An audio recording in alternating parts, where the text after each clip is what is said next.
Oh, excuse me. I got a show to do. I apologize, man. I apologize. Woo. Yo, what is good, YouTube? What's up, PlayStation Nation? Welcome to another episode of Speak from the Heart. You know the vibes and how we get down. You know how we roll. We got to speak from the heart, man. This is going to be a very interesting show.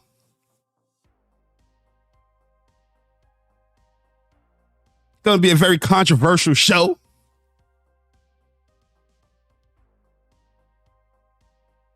A lot of people going to get triggered because it's the truth. Going to make up your own conceived opinions just so you can feel good. But just know, your boy, yeah, bro, Jay Barry has been consistent throughout my years on YouTube. This ain't nothing new, people. Y'all need a refresh. Y'all need an update. You know what I mean? But yo, what's good, guys, man? Welcome, guys. Speak from the heart. You know the vibes, how we get down, man. Gonna be on my my soapbox. And then we gonna, open up the chat. As you guys can see, we're gonna be talking about Forspoken. We're gonna be talking about Square Enix to downside risk. And we're gonna be talking about gamers can't decide what to play by themselves. Because that is where the industry is going. That is where...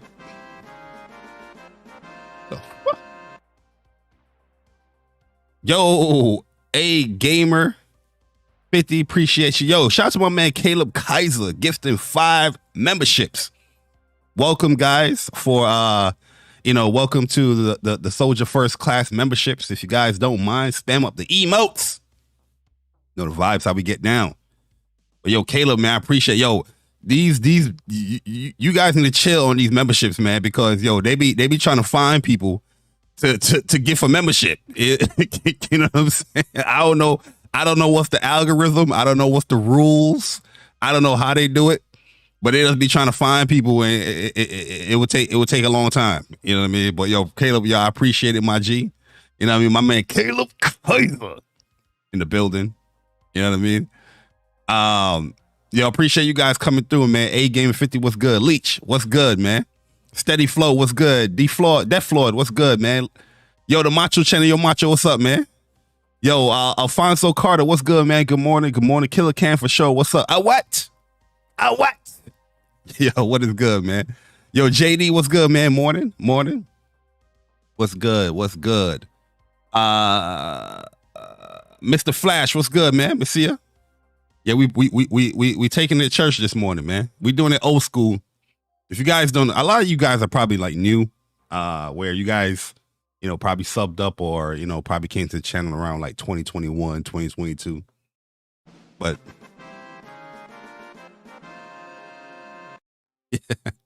yo, every dub, man. Appreciate you rejoining the ranks. Soldier First Class 2 months. He said, sorry to interrupt your intro. Looking forward to that fire. Who interrupted my intro? Yeah, you know what I mean? Appreciate it, man. Yo, Kratos 99, what's good, my G? Yo, Miles B, what's up? Yo, No Cap Podcast in the building. What's good, man? What is good? Yo, Arcade, what's up, bro? Yo, Viper Reefs Corner, what's good, my G? Appreciate y'all coming through, man. Steady Flow, Wagwan. Envy Dub, Wagwan. But yeah, Iron Fist, what's up, man? But yeah, this is nothing really new here. There's a lot of times where I used to do Speak from the Heart early in the Sunday morning before like COD Sunday. You know what I mean? But yeah, it's just stuff I wanted to talk about. You know what I mean? I kind of, made my thoughts out there on Twitter. Hey, yo, people sending me stuff. Like, is he talking about you? He surely isn't. There's a lot of people, you can't come at me. You got to be crazy. That's why they don't tag you. You know what I mean? But a lot of people was out here messaging me and all that stuff like, is he talking about you? You should talk. Listen, man. Guys, relax. That's my, my opinions. At the end of the day, I'm the best at what I do. Just let you guys know.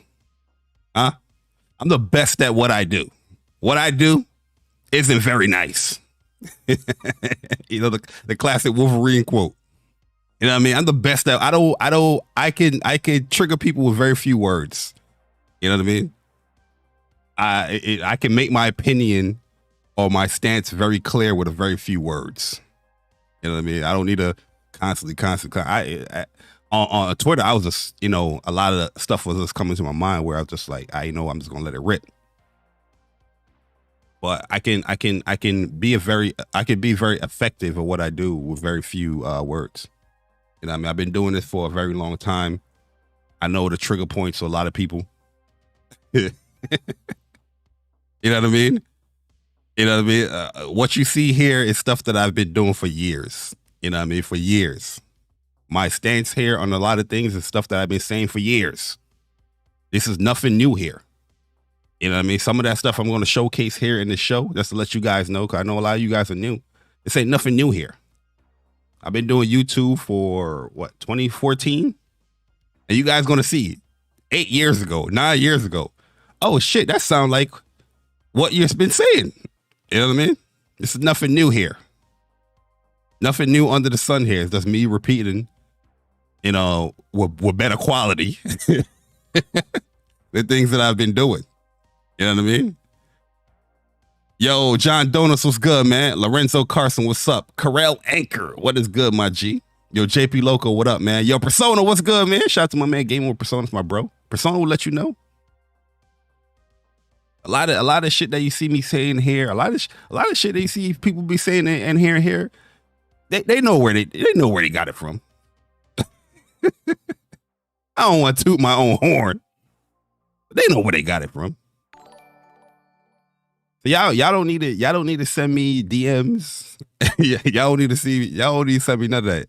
You know what I mean? Because trust me, I just know already. Yo, shout out to my man Frozen Manga in the building. Yo, Frozen on me for years too. Frozen know? Saying this shit for years. Stopping by, been putting work in Octopath 2. Got a few chapter 4s left. Let me just say I wish Octopath 2 had Forspoken marketing. I'm gone. Well, Frozen, just to let you know, Octopath Traveler 2 is mid. It should appeal to the masses. They should have went action. Instead of turn-based, they should have went realistic graphics instead of turn-based. It's funny because everything that, Yoshi P has been saying about when it comes to Final Fantasy, how he wants to appeal to the, the masses and the fan bases, and people are so against it.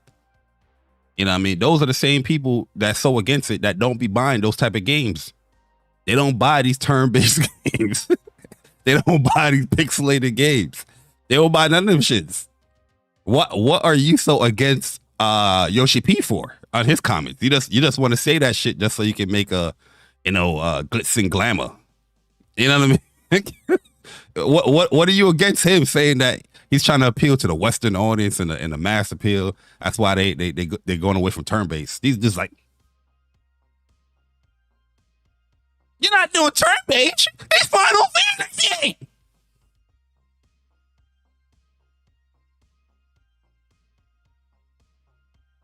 How dare you? How dare you? All these turn-based games coming out, and they don't buy them. Pure craziness. Octopath Traveler 2 came out. PlayStation put up their best-selling games on the digital platform. You know what I mean? Obviously, that's just digital. It ain't even track. Not even top 20. But once again, you're going to see a whole bunch of excuses. Just excuses of why you shouldn't play a game. You know what I mean? Excuses. So Octopath Traveler is mid. Octopath Traveler shouldn't have come out in February. They should have waited 2 more years to let it cook. You know what I'm saying? There's excuses, man. Just say what you got and keep it pushing. All these excuses because you ain't gotta, you don't want to buy a game, or you can't buy a game at this moment. That's bullshit and talking points. When you've been in this community as long as I am, you just sick and tired of it, man. Because now you're ruining my hobby. You know what I mean? Because, like I said, we are opening up a door that gamers do not want to go down. You know what I mean? All the things that people are all these excuses, you know, left and right, not to buy a game. You know what I mean? Going into specific detail about a game that you ain't even fucking playing. I had somebody talk about the crafting in a game that they ain't even play. That was one of his cons of why he ain't play the game.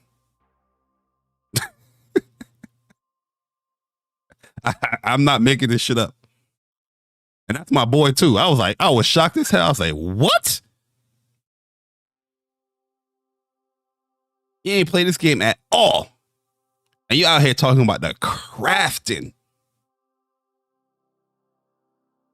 Not even know the details of how much you can do in the crafting in Star Ocean 6. With Star Ocean in general. Who's complaining about the crafting and stuff? You know how crazy the stuff that you can create, especially if you have your characters build up a certain way that you can do in Star Ocean 6. Huh? You can create some crazy ass armor, accessories.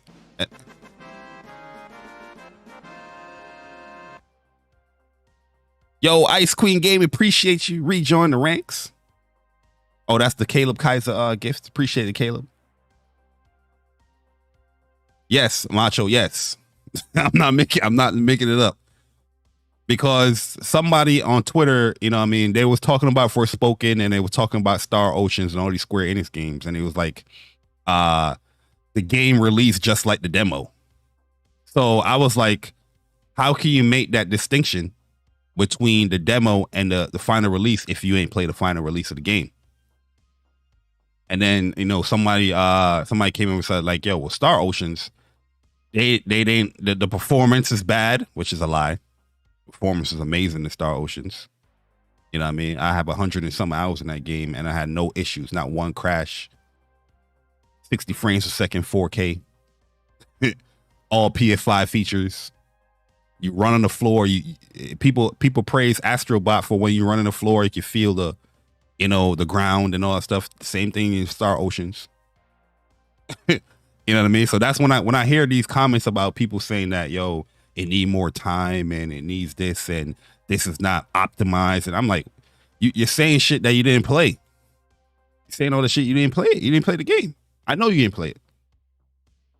I'm gonna show an example of somebody not playing the game but trying to talk about it. You know what I mean? But yeah, the person was like, and this person's mad cool. This is my bro, real talk. You know what I mean? Like at the end of the day, I might come at people, but I'm not coming at you disrespectfully. I'm not coming at you. This is just gaming talk.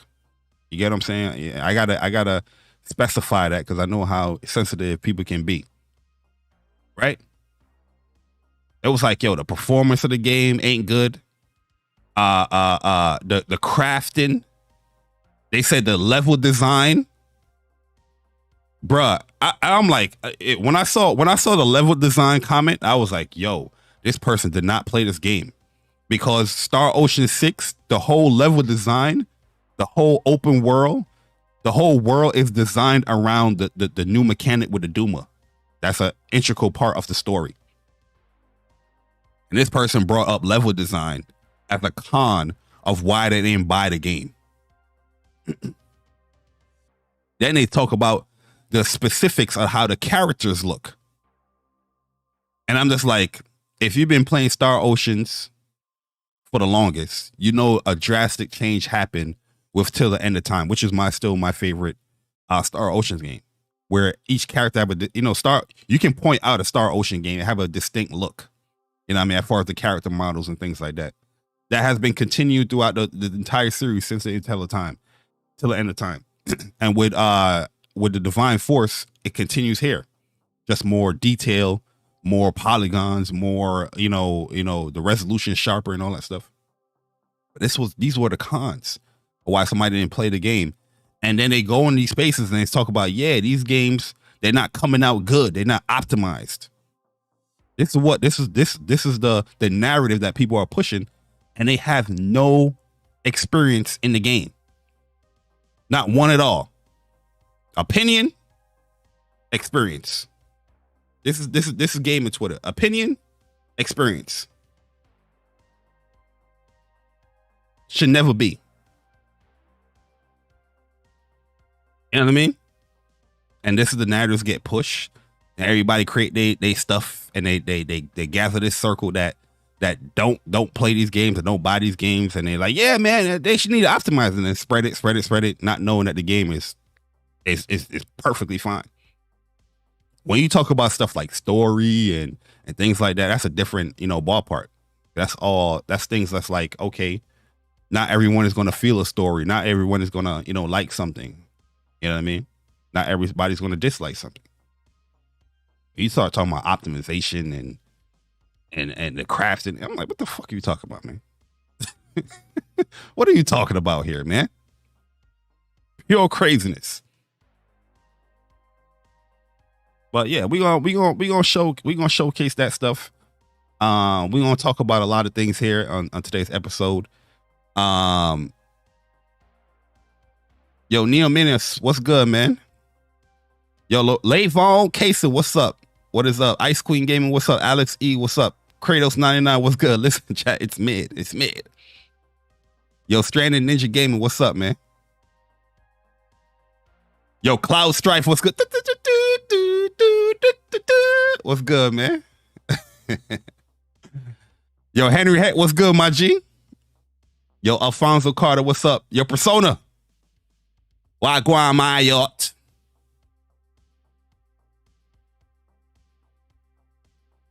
DeFloyd, what's up, man?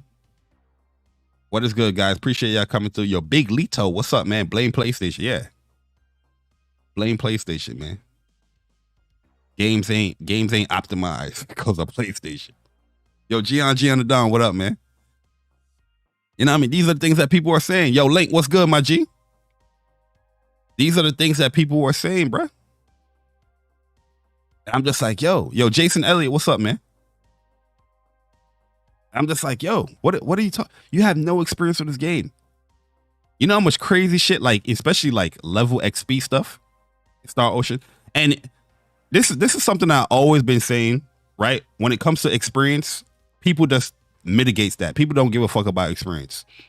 You could put out a video showcasing everything that this person is talking against. No, the crafting is amazing. No, the level design is amazing. No, this is that. You could put out a video showcasing everything in your points. And people just like, no, I want the opinion. I'm more about a charismatic opinion. I'm more about this. I'm just like, that's in my mind, that's not how it is. Experience outweighs opinions all times. Everyone have an opinion, right? And it can only go to a certain point. But when you have the experience, you can further elaborate on your opinions because you play the game. And this is gaming, something that you have to get your hands on. You know what I mean? You got to get your hands on it. You got to play it.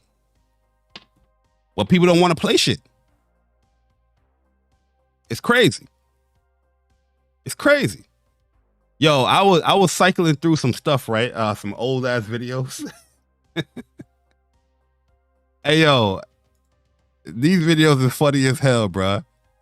And this the reason why I wanted to do it, because to set up the show, because this is stuff that is not old. You know, when people trying to say that, oh, you just damage controlling because it's Forspoken.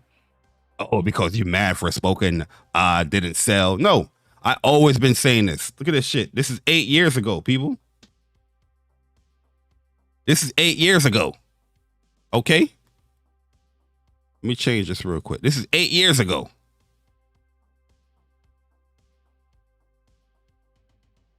Eight years ago. Jay Barry. 8 years ago. Let's listen to what I'm saying here. And PS4. And some people take what they say as fact. Like this service is pure trash. PSN is trash. PS4 games is trash. But the only people ask the questions like, oh, so you think Drive Club is good? And you know the person will say, oh, Drive Club is trash. That game is terrible. The game sucks. It don't look as good as how they said it. But the question that people fail to ask is, do you have this game? Do you have a PS4? Do you have a Sony account? And that's when you're gonna stop damage controlling. I don't need to play a game to tell you if it sucks. But mind Excuses. Oh, turn it up a bit. Oh, y'all ain't hear it? My bad, y'all. Yo, this video, I was sick too. My bad, hold up. It don't look as good as trash. Talk about PSN and PS4. And some people take what they say as fact. Like this service is pure trash. PSN is trash. PS4 games. Oh, you gotta mind the mic quality was bad here, guys. This was a up close and personal cell phone edition with like the iPhone 4, by the way. All right. It's trash. But the only people ask the questions like, oh, so you think Drive Club is good?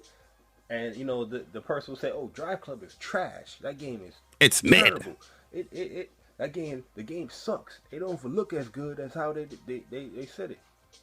But the question that people fail to ask is, do you have this game? Do you have a PS4?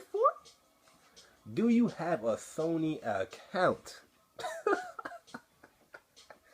And that's when you're gonna stop damage controlling. I don't need to play a game to tell you if it sucks. But mind you, there's things like, and you know, that's why I say you guys gotta come in these Facebook groups, man, on gaming back. Yo, this is what we in the Facebook groups hard. You know what I mean? Played. Man, that post got like 300 comments on it talking about, I never played the game, and I put up something like, yo, see, there's stuff that I've been like on Twitter, like I will bait people, you know, Twitter, you know, people think it's like this is stuff new that I'm doing when it comes to like the Metacritic you know, parody posts that I do. You know what I mean? Like, oh, I never played this game, but here's my review. Yo, really truly, this video right here, this video and this video right here, I remember when this is another video I did once again 8 years ago. Does your opinion really matter? Right? Listen to people who are not buying the game. This is the same type of conversations that I've been having all these years. This video right here, this actually is the birth of the gaming politician right here. This video right here. After I made this video, that's when I started writing down like little skits and what I'm gonna do and little play things like, hey, oh my God, I don't like that, you know, the little nerdy voice and all that stuff. There's two versions that I created from here. The nerdy voice and the goofy boy. But I don't need it. From these two videos right here. If you guys were here all these years ago, you would know. Like these two videos right here. You know what I mean? But these are conversations that Overdrive is the worst game. Look. Why listen to the experience? So when people was hitting with like, oh, you're just mad because Forspoken didn't do well. Now you're trying to damage control. No. It's not because of just Forspoken. Everybody always creating these excuses of why they shouldn't be buying shit, but they want to talk about it. You're not playing these games, but you want to talk about it. You want to do this, but you're not talking about it. I mean, you're not playing it. Just talk.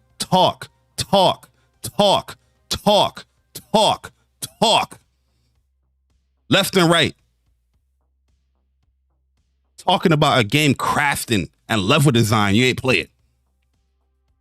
Now the excuse was I share played it with a friend.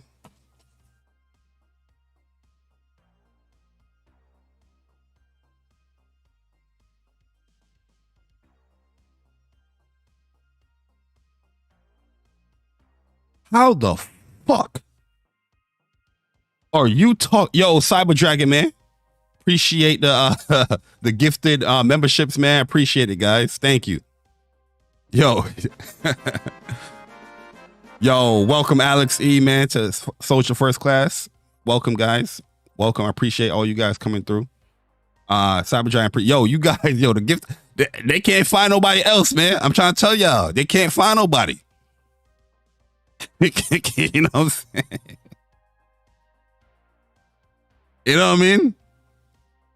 But how the hell can you talk about such specific details, graphics and things like you out here share playing the game? We don't know yet. You don't tell nobody what's your internet speed. You don't know what's your internet. You know what I mean? You're playing the game 720p, 1080p, whatever frames. These are the things that people are bringing up now, man. I'm like, yo, you don't have to lie, man. You don't have to lie. If you ain't talk about it, you ain't talk about it.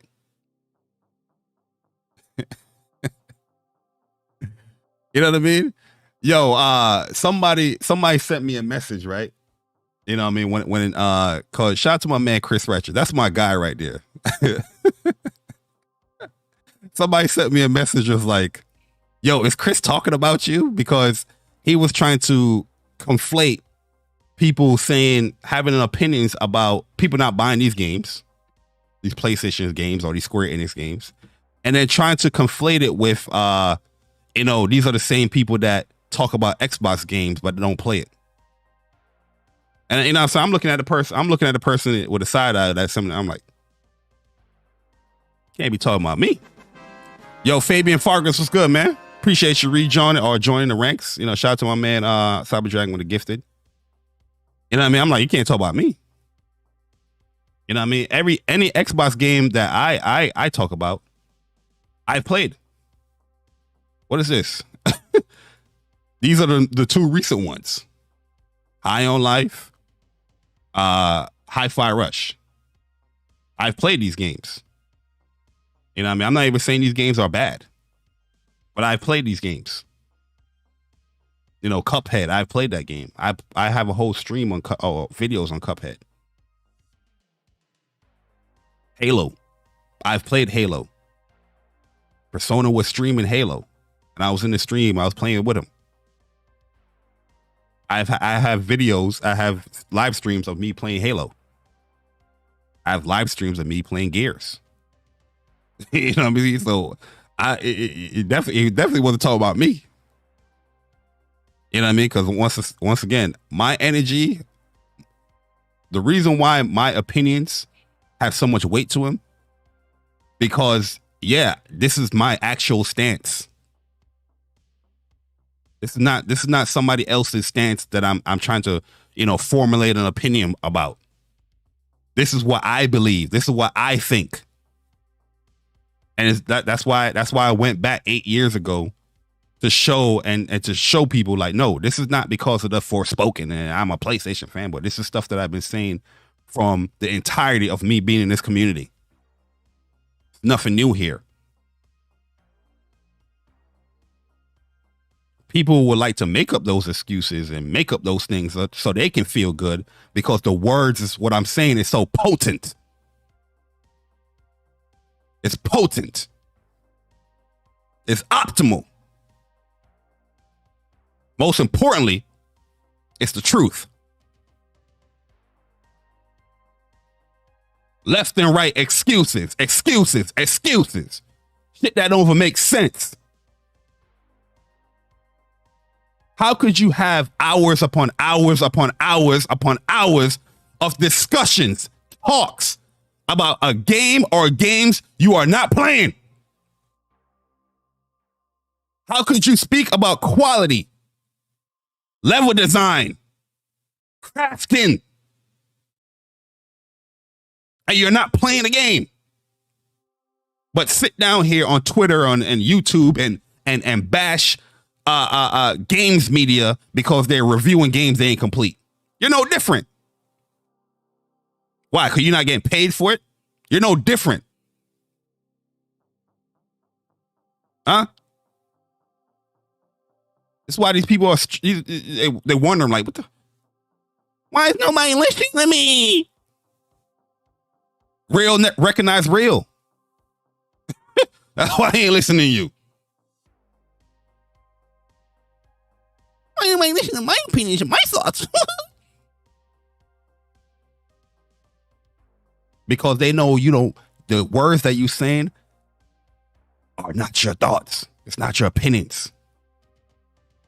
More importantly, they don't give a fuck what you got to say. Because you're just wishy-washy all over the fucking place. It shows in your gaming. It shows all in your gaming. Wishy-washy all over the place.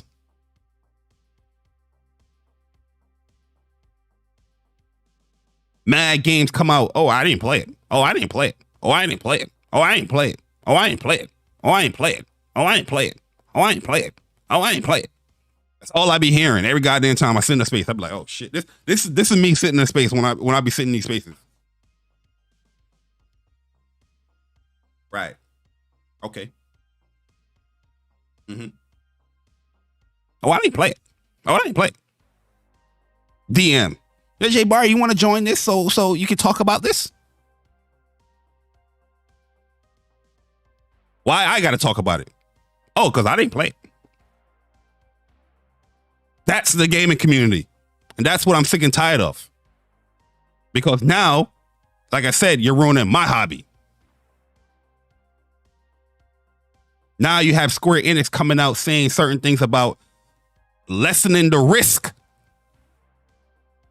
February and March games is the determinant factor of how they're going to move.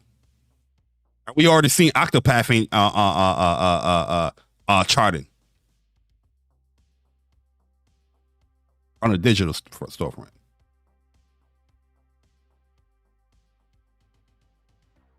I've been saying this for years, man. Like, yo, the people that don't support shit is always the ones talking about support. You don't buy shit, you don't play shit, but you always want to talk about how other people are playing and buying. Weirdest shit in the world. It's the weird. I always find it funny. Like, God damn. How the hell you are talking about support of something that you didn't support?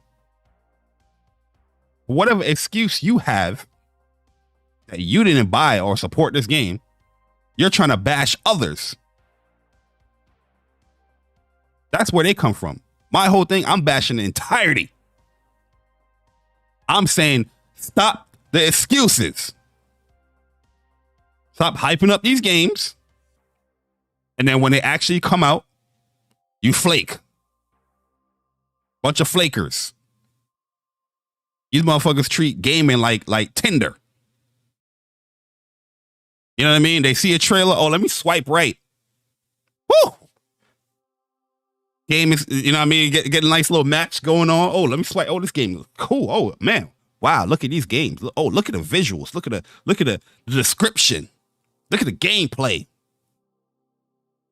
But when it's time to set up that date, when it's time for that game to release, gone. Gone. Gone. Flake. That's how they treat gaming. Like Tinder. Flaky as hell.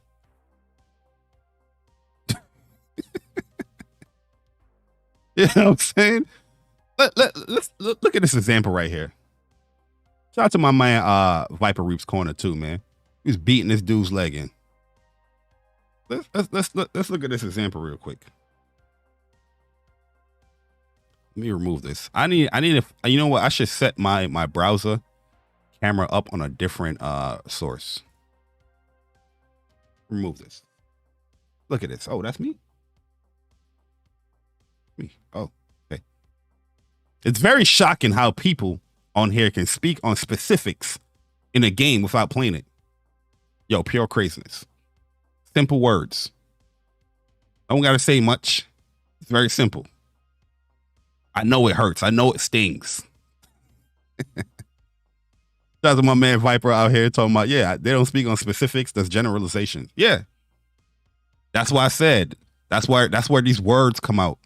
Mid. Trash. You know what I mean? Because they can't formulate an opinion. They're going off the general consensus of what other motherfuckers that ain't play the game saying. That's overusing the word mid, everything mid. You know what I mean? Even with Square Enix dropping a lot of games last year, all of those games are mid. You know why all those games are mid? Guess why all those games are mid? Because they didn't buy it. You know what I mean? Now the fact that you don't buy games, it's mid. Dude's talking about I'm having left conversations like, yo, dude's saying it need more development time. So I'm saying this is where I always ask the question. I'm like, where are you? How are you coming to that fact, or how are you determining that opinion that it needs more development time when you didn't play the game? You know what I'm saying? And people when you listen to questions like that, or you see a question like, people will look at that with a disgust, like, I don't need to play it. Like I said in the video. You know what a review is? A review is somebody, opinion of playing the game. You know what I mean? But you have people out here in this gaming community that are coming with these quote unquote facts of it need more development time. It needs this. It's mid. And he ain't playing the game. Can you read a book and determine that can you not read a book and determine that the book is not good?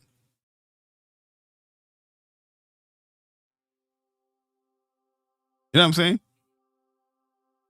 But here, so this guy, he's obviously having this conversation with my man Viper. He says, open world, he's talking about Forspoken, by the way. Open world was lifeless and beyond empty.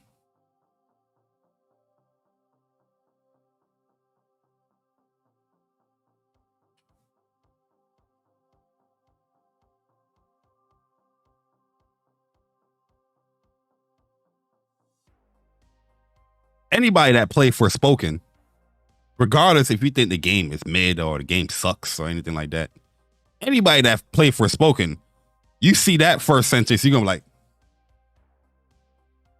some people that, have their agendas for the game, that want to, make sure this game is in the trash and is dead, they want to say nothing. But if you are objective and you see somebody say a comment like that, the open world is lifeless and beyond empty, you're like,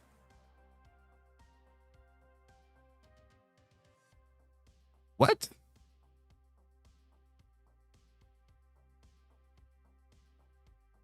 What?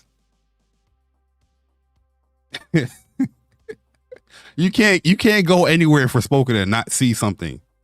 A break zombie, a break monster, a break animal, a fort, a small little town that's abandoned with a whole bunch of break monsters. Lifeless.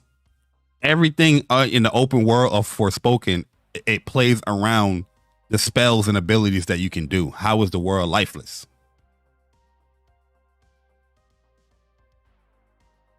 This is what I always talk about too, how a lot of people don't pay attention to story. Yo, Six said the second they said that, the conversation is finished. Yo, you're true. You're right. You're right. But yo, I want to divulge into the mindset. I know it's a problem with me. I know it's a problem. I know if Sick come in here, he gonna definitely kick my shins like, yo, Bark, see what I be telling you? See what I be telling? I know. Persona will tell you the same shit. Like, yo, I don't debate these fools no more. I know. Okay, it's a me problem. Okay. But it's just it's baffling, man. I have to dig in. You know what I mean? It's just like, yo, what? You know what I mean? This is what the person said right here. This is how you know people don't pay attention to story in games. They don't pay attention to story in games. These motherfuckers skip shit, or they in a Twitter space. You know what I mean? They got their earbuds in while the game is on mute. It has to be, because here's the follow up, right? All they had to do was add forts that once cleared, have NPCs move in and bring some life to it.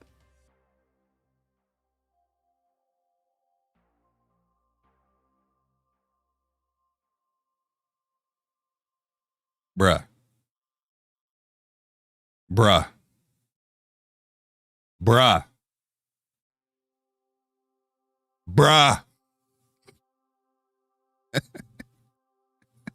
This is how you know people just have this disdain with this game. They're not paying attention to the story. Right? I'm going to spoil a few things here, because I know you guys ain't going to play the game. You guys are going to say, oh, I'm waiting for a sale. You know what I mean? The sale comes and it doesn't happen. Just like all the games that people like, oh, I'm going to wait for a sale for Star Oceans. I'm going to wait for a sale for Valkyrie Elysium. I'm going to wait for a sale for Deerfield Chronicles. They all on sale right now.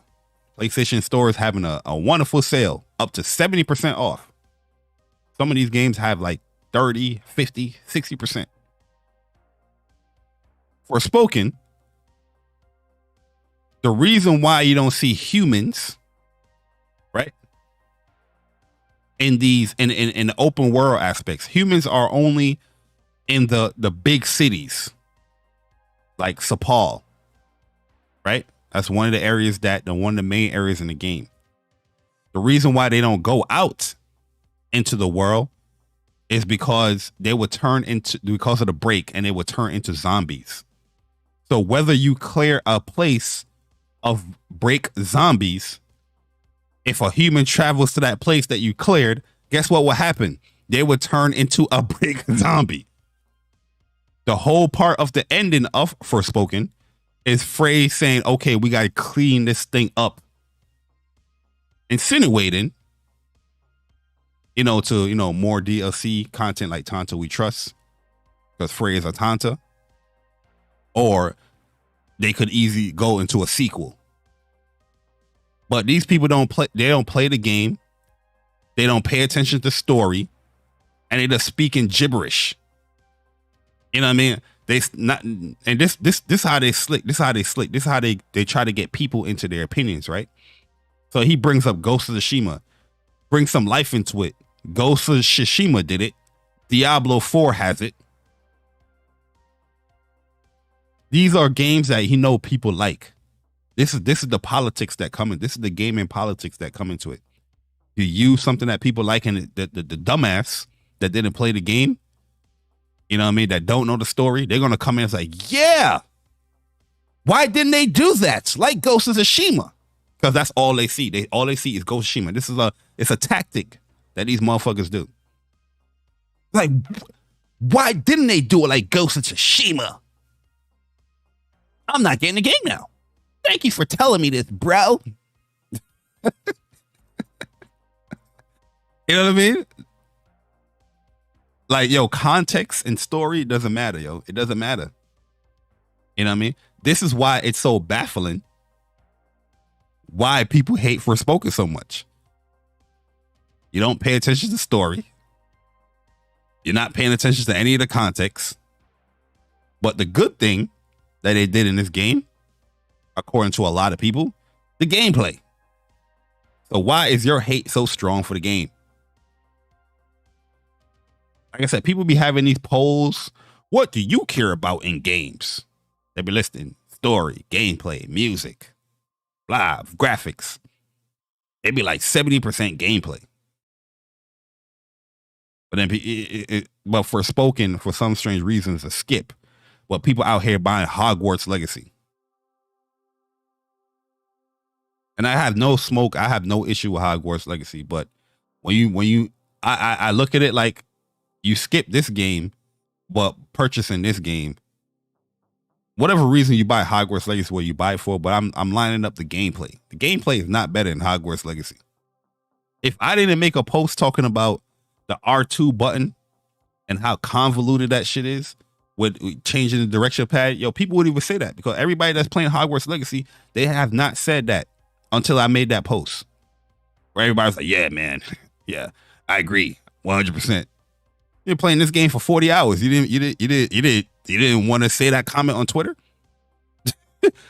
it took somebody like me to talk about a con with the R2 button with the spells and all that stuff, just for you to, yeah, man, I agree. Now you want to speak your opinion? This is the stuff that I be talking about. And then here he continues to say, easy enough to do. Easy enough to do. What? You change the whole story. The whole break in, the whole distortion, the corruption, all that stuff would make no sense if humans just carrying along in the open world. Obviously, is a design aspect as well. That's why they integrated within the story. But it don't make no sense. Having 36 spells, but only being able to bind 2, that is hella sad for combat flow.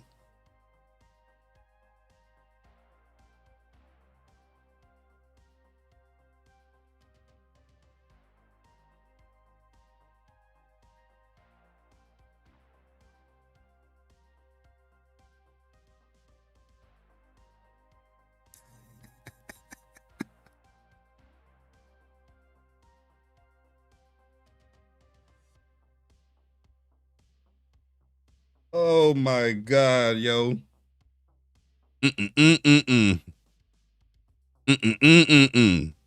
So, first and foremost, all the spells, it's not bind to the 2 spells. This is how you know somebody only played the demo. He probably only played the demo. In the demo, you only have 2 spells, abilities unlocked in the demo. That if you press L1 and R1, those 2 spells can pop up and you can interchange between them. In the game, when you unlock all the abilities, when you press the L1 and R1, all the spells is up on the circle. The crazy thing, how deep and layered Forspoken is that you don't need to switch spells like that. You can switch spells with the D-pad. You know what I mean? Pressing right or left in the D-pad. Or you can switch spells by pressing L1, R1 again, and whatever face button. So if you press triangle, it will switch to the Tanta Olaf electric ability. If you press L1, R1 and X, it will switch to Prov with the water ability. With square, you switch to Silo with the fire ability, and circle you switch to Frey's ability. And the thing is, when you do that, that's you're doing the actual ability. So if you just press L1 and R1 and you use the right stick to switch over, you can do it like that without doing any abilities. But if you press L1, R1 and X, you're doing a water ability so you can switch. Oh yeah, and you can swipe with a touchpad as well. So what is this person talking about? This person is talking about 36 spells, right? How you know the game has 36 spells if you're only saying that it can only bind 2?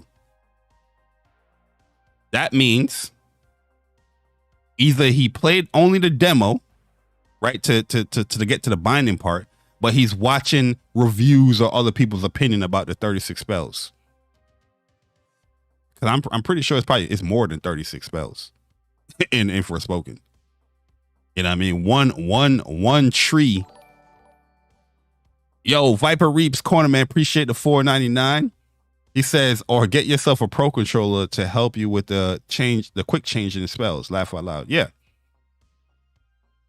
There's so many, they give you so many avenues to switch up, you know, the different spells that you can do in the game. And I'm pretty sure it's way more than 36 spells. Because like I said, one spell in the game, one actual attribute, ability, element, you have like a whole bunch of layers and shit that you gotta unlock. Shit, to think about it. Yeah, there's way more than 36 spells in the game. So that's even incorrect. And only binding two. That now that's telling me like you probably didn't even play the game. And he said that's hella sad for the combat flow. They even give you the option where it will auto switch for you.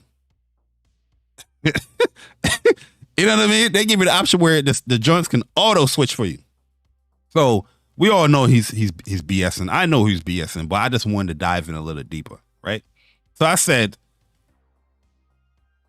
it doesn't make sense story-wise on what he's talking about, the whole fort thing. So I said, why don't you see people outside of the big cities in Athia? I just wanted to ask. I wanted to ask. Because when you ask that specific question, that is the true determining factor if he played the game or not. Here this man said, you were tasked from the get-go with cleaning it up. Incorrect. Incorrect. Wrong. That's not what you was tasked with. From the beginning of the game, Frey didn't want to be there. Only later in the game or after the game, that was your task of cleaning everything up. Yeah, exactly, Sick. You know what I mean? That's how you know these people ain't play the game, bruh. She had her own selfish reasons of why she was doing what she was doing. Why she was fighting, you know, the Tantas. You know, somebody that she, you know, liked or whatnot pretty much died in the game. And that's why she initiated herself to fight the first Tanta. And the second one, she wanted more information to get the fuck up out of there. The third one, that was just a trap. You know what I mean? So I ain't gonna really, you know what I mean? The fourth one, that was such a touching part. And then she, herself, I don't give a fuck about this one. She is the fifth Tanta.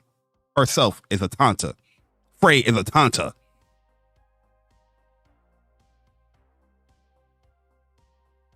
That's when, in the game, when you beat the game, that's when she's like, yeah, now let's clean this up.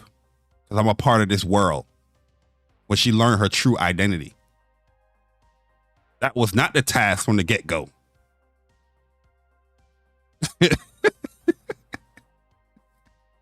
Yo, he wanted to continue. He wanted to continue. It would have felt more purposeful if the world evolved around your actions.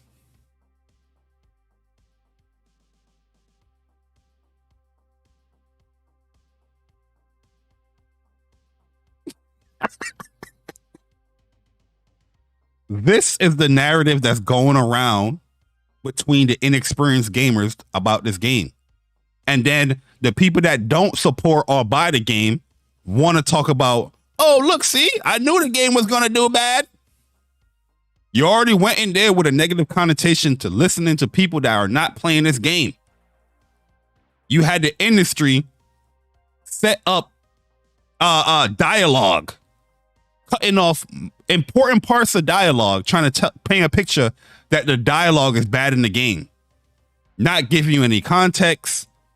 This person's from a whole different world. You know what I mean? And that's why I always bring up, you know, the movie like Black Knight when I was explaining Forspoken and what they were going for when it comes to dialogue. If you ever seen the movie Black Knight with Martin Lawrence, and he goes into this medieval world or time period, and he's speaking just like how he would speak. You know what I mean? I need somewhere to crash. I need somewhere to hang. And the people just like, what? What are you saying? What? There's a contrast there. Different worlds, but people's like, oh, look at the dialogue. It's horrible. Meanwhile, they're cutting off 15 seconds before, 15 seconds after, just to paint a picture like the dialogue is bad. These are professional, quote unquote, professional industry people doing this shit. Well, I'm pretty sure games like Resident Evil 4, you're not going to hear not one lick of dialogue, cheesiness. Resident Evil got cheesy ass dialogue, especially in 4 with the one-liners that Leon always do. You're not going to hear anything. Because that's not a game that people are going to be hating on. It's not a game that people want to pick on. I went on weapon when I said it. I said, yo, Frey is one of those games that the gaming community typically will pick, and they will just pick on the game. They got to beat it like a punching bag, boop, boop, boop, boop, constantly. Square Enix came out with this information about, you know, the game it was very underwhelming sales wise. Yo, people, that's the thing that people will praise. They love to hear that. Like, yo, yes.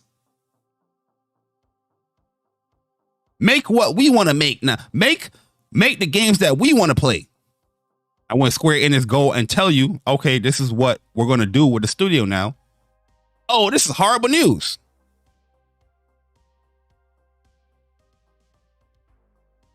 I want Final Fantasy IX remake. I want a remake of this and that. Oh, this is what we're going to be doing in our medium term strategy. Oh, the studio broke. Oh my God, this is horrible. Secret, the game flopped. The game did horrible. Like I said it would. Horrible dialogue. Horrible level design. The world feels empty. As soon as you asked them, did you play the game? I don't even play it. The graphics was horrible. Did you play the demo? I don't need to play it. Yeah, I played the demo. Did you play the demo after a week when it got updated with the graphics and all the changes? I don't need to play it. This is who y'all listen to, or rather listen to. And then they make a whole little circle around it. Y'all don't find it weird that so many people are dedicating so many hours to talk about a game that they are not playing? Y'all don't find that weird? Huh? Y'all don't find that weird at all? Y'all sit up in these joints listening to people for hours upon hours talking about shit that they're not playing. I mean, it comes to a point where like, yo, this shit a little weird. Why are you so locked in on this game? Like, really and truly. And it's not just Forspoken, people. It's not just Forspoken. Because at the end of the day, I enjoyed the game. I got what I wanted out of it. I'm getting more out of it too. With the DLC is coming. But it's weird. You know what I mean? Instead, just feel the feeling empty and pointless. So I hit him with the incorrect. Go play the game, then come back and we'll talk. Your generic answer is not fooling anyone here. If it wasn't generic, you just fell flat. I expect better.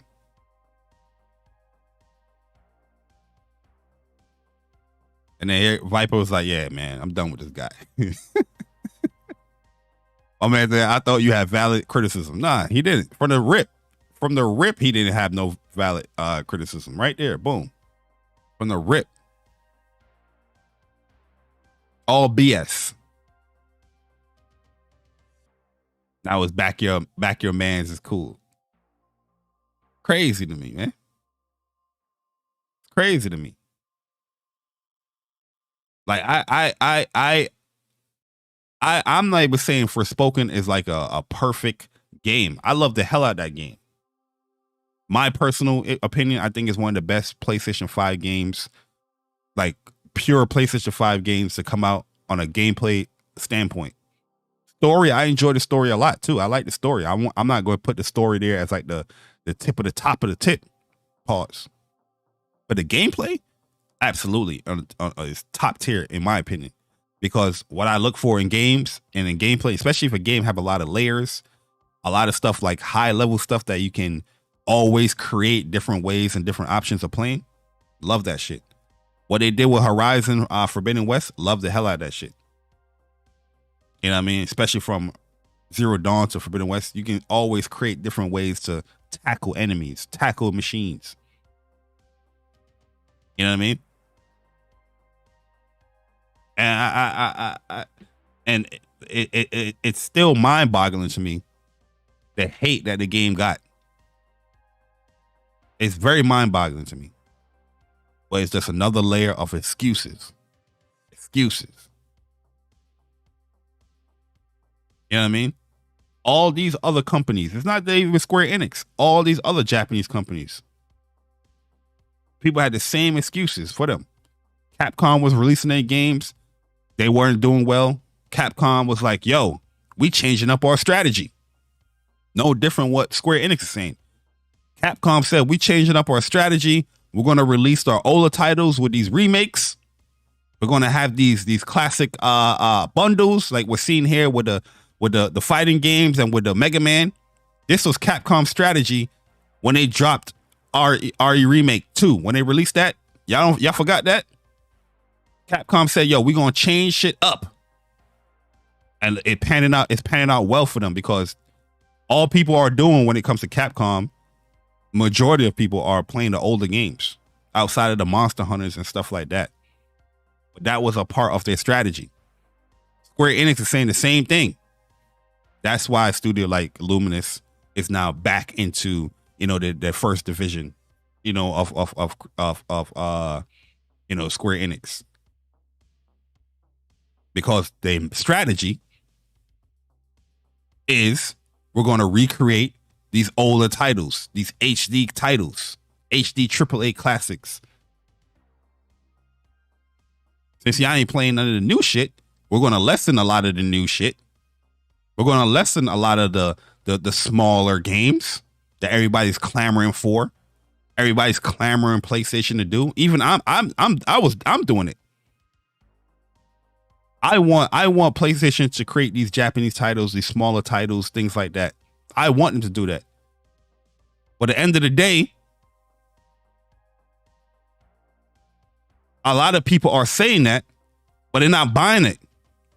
PlayStation is looking at it like, yo, you ain't buying these games anyway. So yeah, we're going to focus on these AAA games. We're going to focus on these bigger titles. You ain't buying these shits. And the fact that you're not buying it, then you want to call it mid. Without even playing it. There's this whole bunch of hypocrisy all over the place, man. Crazy. You know what I mean? Sega. Just last year they came out. Disappointed with sales. Soul Hackers 2. Everybody's like, oh, turn-based. Woo! Turn-based. Turn-based.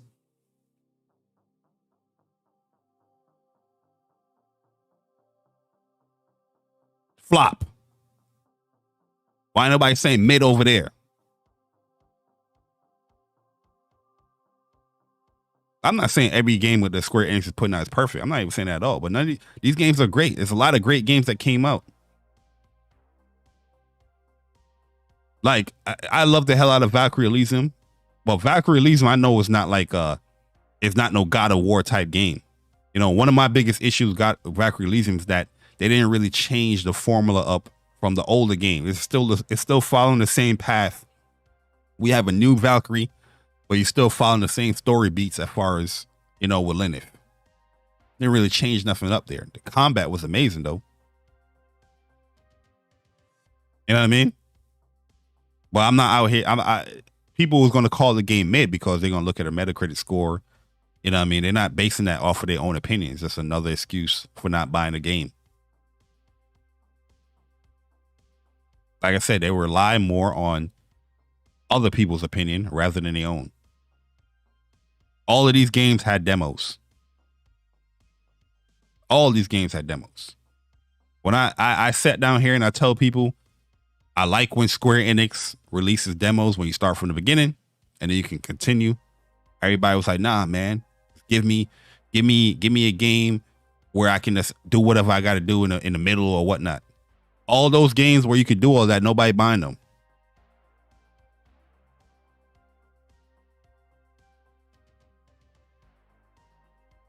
Nobody buying them.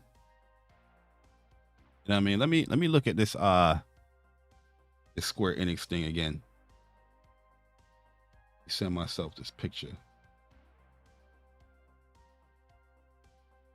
Another game like Ys 10 Nordics. I love the hell out of Ys. Like I tell people, Ys is my first RPG that I played when I was a kid. I know I'm going to buy the game. I know I'm going to play it. But, you know, I'm pretty sure when the sales come out for Ys, everybody, it's mid. They should appeal to the masses. You know what I mean? Send this shit real quick. There's Square Enix, man. And then I'll open up the chat. Yeah, I'm gonna open up the chat link. This part right here, understandably, you know, I already spoke about this part right here. I think is very disappointing that gamers didn't support a great game. You know what I mean? Plain and simple. That's my opinion on the whole, you know, sales being lackluster with Forspoken. It's very disappointing that gamers didn't buy a good game. You know what I mean? It'll be no different than, let's say, if it flipped around and Elden Ring didn't sell well. We'd be very disappointed that gamers didn't buy a great game.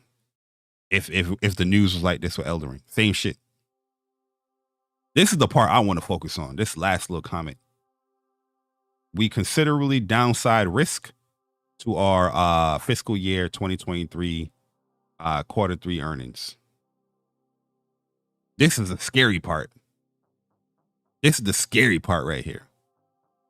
Because all the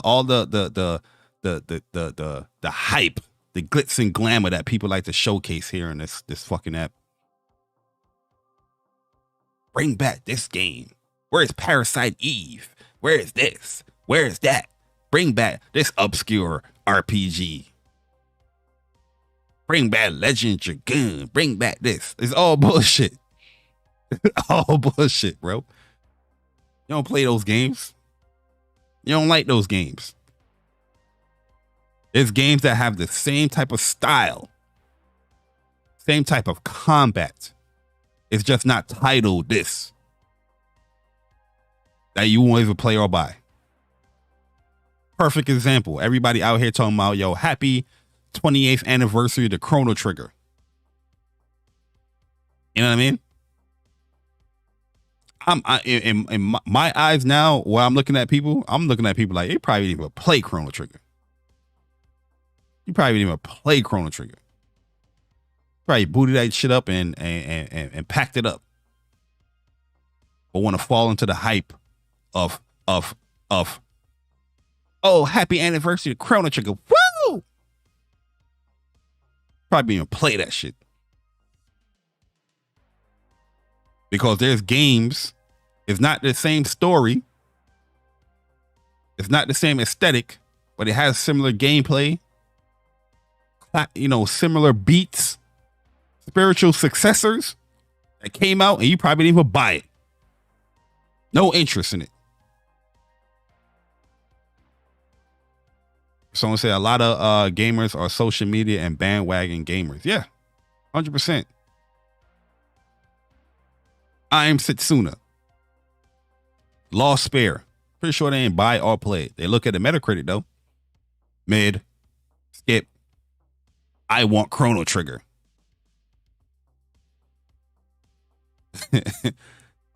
They care about the title, not about the game and the gameplay. You know, none of that. There's a lot of these games that are very reminiscent to these old school games that's coming out. Chain Echoes, another one. Probably ain't even buy it. They ain't support it. The shit in Game Pass, nobody in Xbox even talking about it. Outside of, oh, let me point out the fact that this game is coming to Game Pass. But I have the audacity of like, happy 28th anniversary to Chrono Trigger. This motherfuckers ain't with 28. You know what I mean? You recently just played Chrono Trigger. Shit crazy. You know what I mean? Let me see what Mach said. I think it just means they're falling back on making AAA or AA IPs. No, they're not falling back from it. Because their last what's like earnings call thing, where they spoke about, you know, restructuring certain things. They've been talking about this for a couple of months now, or almost a year now, how they're restructuring. Luminous Productions, that's the recent of the restructuring. But they've been talking about this and doing this for a while now, where they said that their medium-term strategy is to put out classic HD AAA games. So that's why Final Fantasy VII Remake changed a lot of things for Square Enix. Especially when they started to do that game internally. That changed a lot of things. And I mean, that's why you've seen the rumors of a 9 remake and all these other stuff coming out, these older games coming out. That's the strategy that they're pushing.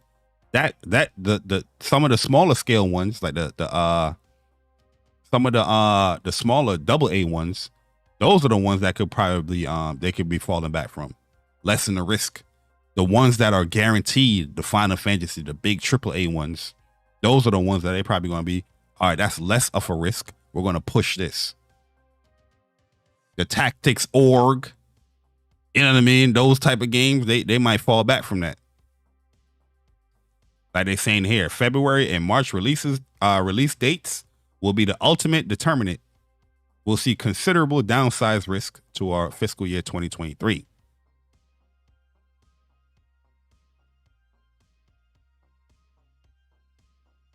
All these people, they will tell you like, yo, they need to bring back Final Fantasy Tactics.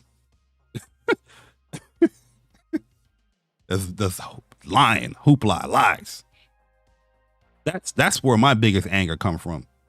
The people that be hyping this stuff up, then they don't. Then when it's come to buy or play it, they gone. That's another excuse comes up. Another excuse will pop up. Oh, I gotta buy shoelaces for my sneakers. You know what I'm saying? There's all these fucking excuses that be coming up. I gotta, I'm playing this. I'm playing that. Understandably, you're playing it, but yo, you've been hyping up this game for 2 years. You're hyping up this game for a whole year. I'm gonna wait for a deep sale. Then when a sale comes, you don't buy it. Like I said, there's a sale. Let's look at the sale. Then I'm gonna open up the chat, yo. There's a sale right now. There's a sale right now. Well, all these games that people claim that they're gonna wait for a sale for. It's the perfect opportunity to buy them. Are they gonna buy them? No. Look it up. Look it up. Let's look it up. Are they gonna buy them? No. Let's look it up. Let's scroll on down here. Look at these sales. 55% off. Minecraft Dungeons. I'm not logged in, so that's why you see a lot of these games you're going to see the price. I purposely didn't log in. 14 is on sale right now. Look, 50% off. You can get the whole collection for only $70. Valkyrie Elysium, Deluxe Edition, 50% off. I'm going to wait for a sale. Are you seeing people buy that shit? Nope. They're not buying it. It looks good, but I'm going to wait for a sale. 50% off right now on the Deluxe Edition, and you get the classic game. This is how you know this is why I be telling why I'm sick and tired of the excuses. I'm sick and tired of people lying. They just lying out here on Twitter. And they really think that they're making a good point, or they sound cool. You don't. You don't sound cool. You don't look cool. You look like a fucking idiot. And I'm here to point it out that you look like a fucking idiot. So all you're doing is lying. You're not doing anything you're saying, but just lie. Now the excuse is going to be, oh, well, that game is not good. I'm going to wait for an even better sale or a deeper sale. It's no different than a person that be like, oh, I'm not buying a console until it has about 5-6 games for me to play. Then when it does have 5-6 games to play, I'm not buying that. It's no different than that person. That's more excuses that's going to line up. I'm sick and tired of it. You know what I mean? All these games. Final Fantasy Remake, 50% off. I wasn't making it up. 50% off on these shits. Tactics Org, 30% off. Everybody be like, yo, Square Enix need to bring back the strategy games. Okay, it's here. And it's on sale. No, it released too close to another game that I didn't buy. You can't complain about release dates when you're not buying none of these games. You know what I mean? Does that make any sense? I'm like, damn, why they gotta release Star Oceans close to when Deerfield Chronicles come out or Valkyrie Elysium, and you ain't buy not one of them? You start complaining about release dates coming too close to each other when you actually are buying the games, when you're playing them. These motherfuckers are not buying or playing none of them, and they complain about release dates. I didn't buy it because they're releasing too close to each other. Okay, it'd be a different story if you bought the game or one of the games. You didn't buy not one of them. Full of shit. You're lying. Like I said, they think they saying something cool. They think they got a point. You look like a fucking idiot.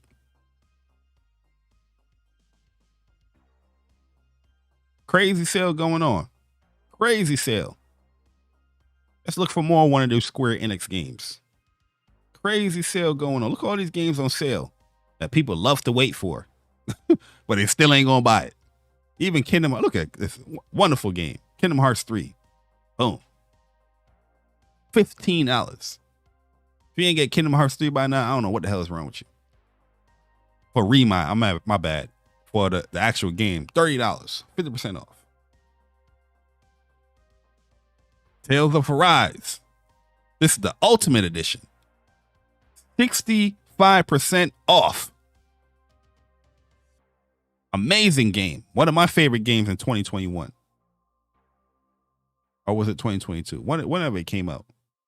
No, I think it's 2021. It came out with Returnal. Crazy sale. You know what I mean? I love RPGs, but I'm gonna wait for a sale. It don't match up, man. Confess all your love for all this stuff, but then, you don't buy none of them, bruh. Look at this. Deerfield Chronicles, another one that people be mentioning. I'm gonna wait for a sale. Square Enix need to go to strategy RPGs. Strategy RPG came out.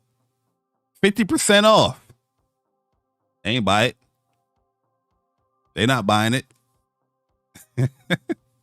They not buying it. Yo, Upchuck Gaming, man. Appreciate you rejoining the ranks. 23 months. Sheesh. He said, RPGs are trash, bro. It's okay. Hit the like button. Crazy this. Yo, I know you saw that Spectre trailer, Chuck, man. She looking tight fine, in my opinion. I'm gonna make a separate video about that. You know what I mean? Persona 3 and 4 bundle. 25% off. You can get both games for $30. People be hyping up Persona left and right. My backlog from 2022. Craziness, man. You have a backlog when you buy and play games. When you buying and playing a lot of games, that's when you have a backlog. These motherfuckers don't buy or play games. What backlog are you complaining about? Fortnite? That's your backlog? Because you want to play the new update for Fortnite? Come on, man. Full of shit. Kingdom Hearts remix. $25. That's an easy get. $25. And you get when you see this extra here, you get more savings. Oh no, it's in extra. It's in the service. You know what I mean? It's just crazy. Look at this. Grand Blue Fantasy. All these characters. Amazing characters. All on sale. Weapon skin pack. I'm pretty sure they got the DLCs. Yeah, right here. Boom. Character pass. Let's do that. Get all the character passes. Boom. And you good. Great fighting game. And you're good to go. Some of you might wait because, you know, there's going to be an update coming. No Arc, you're going to have to buy that update. So you might want to wait. You know what I mean? All these games that people say, yo, I'm going to wait for a sale on. Okay. Sale. 50% off. Another one here. You know what I mean? People be hyping up this game right here. Legend of Heroes. I heard it was this is probably like a bad port or whatnot. But sale. Sale. All these games on sale. All these shits on sale. Are people gonna buy it? No. Because it's not, I'm not saying that all these games are good, but the overall consensus of what I'm saying is not that just the games are mid or they're not good or Square Enix is not doing enough. It's the fact that these motherfuckers don't want to buy shit. And they're setting themselves up for a future in gaming where it's going to be about services. It's going to be about putting these games in the service. Because everybody always have these excuses about not buying a game, right? You think these publishers, these developers are not seeing that stuff?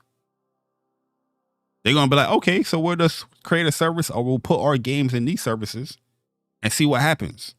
Take less of a risk. That's what I get when I see stuff like that. Downside risk. You're going to get less games, but you're going to get a service in them. So you don't have to pay the $60. Everybody's so against Game Pass. Like I'm against Game Pass as far as that mentality where gaming could go into. Service. Xbox, Square Enix is curating, PlayStation is curating what you should play. Telling you, oh, this is what you're going to play this month. You know what I mean? That's where we're going to with all these excuses that you create when it comes to buying and purchasing games. Subscribe to Game Pass. Huh? That's what Square Enix should do. Put all your games in Game Pass. We see what happened when that happened. They still ain't buy it. Still ain't play it. All them Final Fantasy games, all that stuff in Game Pass. The less risk is that, hey, we can have Microsoft pay to put our game in their service. That lessens the risk of the initial sale, right? That's what you want gaming to be. That's the future that you're setting yourself up for. If you have all these excuses, get the fuck out of gaming. Respectfully. Because any other hobby, that's what they're going to tell you.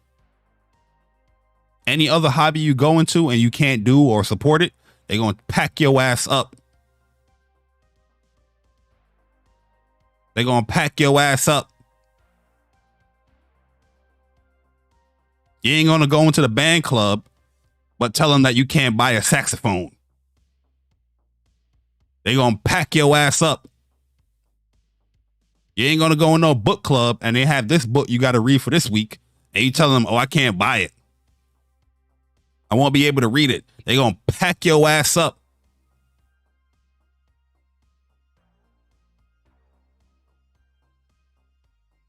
Crazy. You know what I mean? I don't want to sound mean or nothing like that, but yo, that's where it's coming down to. If you're not trying to buy games to support these developers or play these joints, then get the fuck up out of here. I want to hear your excuse.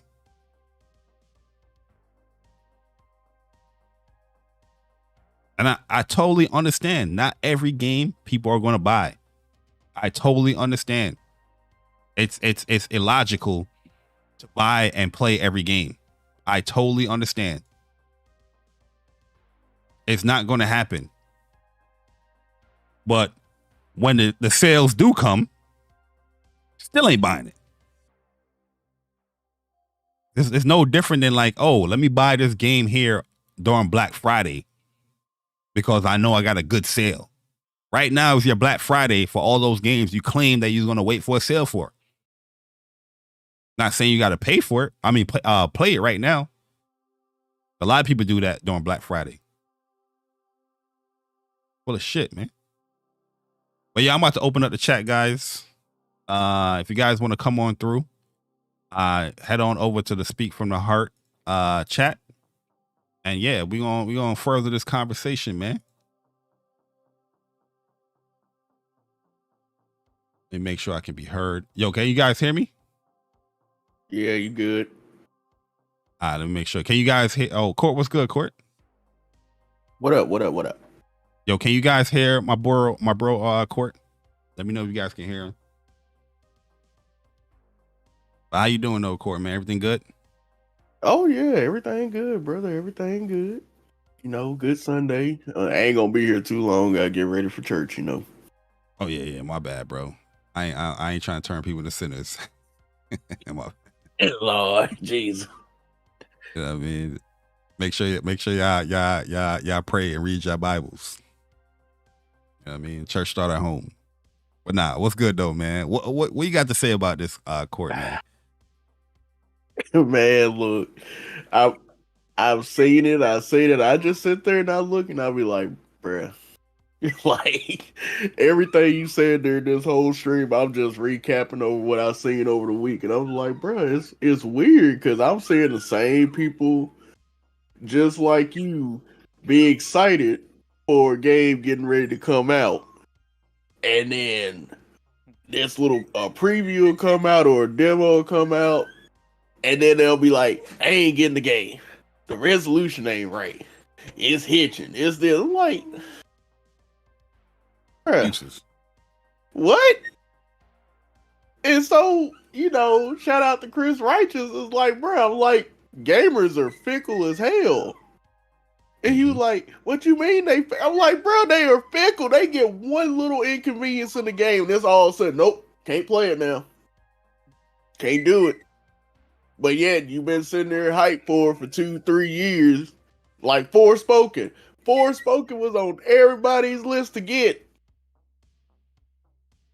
Get that demo. Oh, nope, can't touch, can't buy it now. No, And then want to keep talking about it, but you ain't played the game. I'm like, how are you speaking in absolutes on something that you have not actually put time into outside of an isolated little demo? You ain't seen the beginning, middle, or end of this game to say anything on the story, on the combat, on the traversal, all this other stuff you can do in the game. But hey, it's a bad game now. Open world dead. Right. Even though they explain to you why. But hey, let's not pay any mind to that because they too much in the Twitter spaces. Hey, come on now, guys. Come on, man. Not everybody's gonna buy every game. Come on, guys. Stop expecting these guys to buy everything, bro. I mean, I feel so vindicated, bro, because I've been trying to tell y'all about these niggas for forever, Mm-mm-mm-mm. forever, bro. And I don't even I don't even take solace in the fact of knowing that I was right the entire time, bro. Because when I was calling niggas out for it, I wasn't just calling just general gamers out for it. I was calling the PlayStation niggas out for it. Because as a matter of fact, Link probably remember this. We was in the podcast. I was like, bro, the worst offenders are these PlayStation niggas, dog. I said That's they facts. I said they are the worst offenders. I say these niggas are hype beasts. You gonna hear all of these people in here telling you, "Oh man, I can't wait to buy this game. Oh man, this is on my radar, man. I've been waiting forever to play a game like this." And then soon as it's about to release, niggas be like, "Yo, you know what my rent due, dog? Yep. Yo, Yo, my kid just got in an accident, b. Like, I can't fucking do it, dog." I bumped my toe in the bed. Yo, I can't buy it. yo, no, you know what? I'm gonna have to wait for a sale, man. I got too many games to play right now. That's the main excuse. I got too many games to play right now, Yep. nigga. You say that every release, every game, every fucking game. You say the same thing. Oh, I gotta release. I got too many games to play, bro. You was the front runner cheerleader for this game the entire time it was being advertised. The entire time it was being developed. Nigga, you was on they dick. And then as soon as it comes time for you to actually put up or shut up, nigga, Gone. the world is collapsing around you, dog. You gotta fix your engine in your car. Alright, cool. Bruh, yo, this is why. Hey, what up, Persona? Yo, What up, Persona man? was good, bro. Look, this is almost why I'm hating to see this level 5 resurgence. Cause I'm like, bruh, it's about to be the same shit again. Like motherfuckers up here being all hyped for the game now, and then it's gonna be something close to launch. These motherfuckers like, nope, can't get it now. Oh no, it's the reviews. my whole thing, Yeah. my whole thing about all this stuff, man. I've been, I've been pointing this stuff out for a minute, man, and this might come off very rude and disrespectful. And it's not intended to, but it's going to come off rude and disrespectful. If you're somebody that's looking at reviews to determine if you'll enjoy a game, you're not a gamer, and you lame as fuck. That's one. Now, obviously, if the game is buggy and all that stuff, obviously inform yourself of stuff like that. That stuff obviously is important to know. But if you're looking at reviews to determine if you'll enjoy a game, no. Second, Yeah, but these reviews very rarely talk about that though, Persona. but that goes back to what I'm saying though. That goes back to what I'm saying. When it comes to that stuff, especially knowing that a lot of these reviewers and stuff like that are telling you you don't have to finish a game to review it, I wouldn't listen to nothing these people say going forward about anything. That's where we at in gaming now. I would look at every review with a side eye because it's like, well, did you truly beat this? Because oftentimes when you look at reviews, they're very surface level and don't go in depth when it comes to the game itself. And it's like, yo, what's going on here, man? And then when it comes to people in Forspoken, listen, man, I'm gonna be honest, man. It's highlighted the hypocrisy of not just the community, but the PlayStation community. Because when it comes to Forspoken, even before the game launched, even before the demo, you had people saying, "Oh yeah, I don't know, the game doesn't look that good." Well, what about the game doesn't look good? Because I'm looking at this gameplay and I'm like, "Yo, this is Avatar. This is Avatar. This is the Avatar Last Airbender game that we've been wanting, in my opinion." I bet I could bring something to your attention, Persona, that you ain't never think of. I've been wanting a game like this for a minute, like in that Avatar world and whatnot like this. And this game gives that to me. And yo, the gameplay, everything about this game, I'm really enjoying it. It has its flaws, but a lot of people are speaking off Forspoken and haven't played the game or only played the demo. And I'm telling you, the demo does not do the full game justice. I'm telling you, it doesn't. The game only got 36 spells. My bad. Let me tell you when the hype fell for Forspoken. Y'all gonna remember this, and y'all gonna be like, "Oh shit." The hype for Forspoken fell when that shit said being developed for the PS5. How dare all of a sudden, you start hearing all type of crazy shit being said about Forspoken. Niggas was talking about all kind of shit that didn't make absolutely no fucking sense. But I digress. You can repaint your thoughts with any type of fucking brush, dog. And what I mean about that is you can make a issue out of anything and hide it behind or hide it under the guise of something else. And that's exactly what they do. They have this thing for these games for particular reasons, right? And then they'll tell you, but that's not my issue with the game. My issue is this, this, that, and that. And it doesn't make any sense.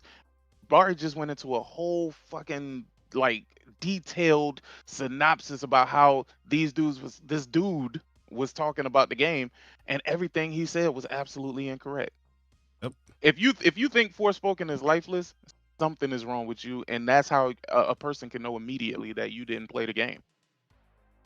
There are plenty of dangers in the world of Forspoken, bro.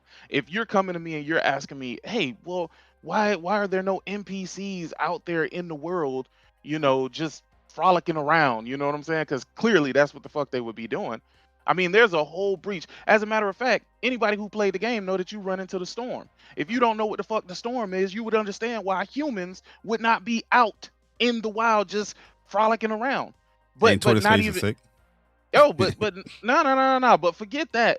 Just the break in general is why these people stay behind a wall, because that's the only place that they were safe. Yep. You had the three Tantas. You had what? Tanta? No, it's four Tantas. No, three.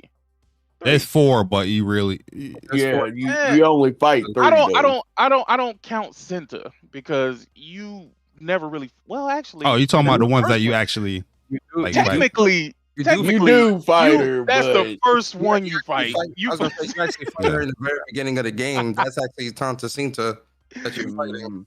Yeah, that but she doesn't want to fight you. Look, I know you were gonna say that thing, but I'm just being facetious. Like, no. Fuck the spoilers, since everybody want to play stupid about the fucking game, bro. Fuck the spoilers, dog. Like, your ass ain't had no intentions of playing the game anyway, bro. If you did, you would have went out and bought the game, dog. Like, I'm tired of being fucking walking on eggshells around you stupid people that's not gonna who don't fucking play games, dog. Or buy, like, y'all niggas is waiting for them to announce it in fucking PlayStation Plus, so then y'all can turn around and be like, oh man, well this was a dope game. I can't believe I'm waiting to play it. Like, fuck you, dog. Get the fuck out of here. They did the same shit with Final Fantasy VII Remake, bro. Yep, yeah, I'm gonna pick it up.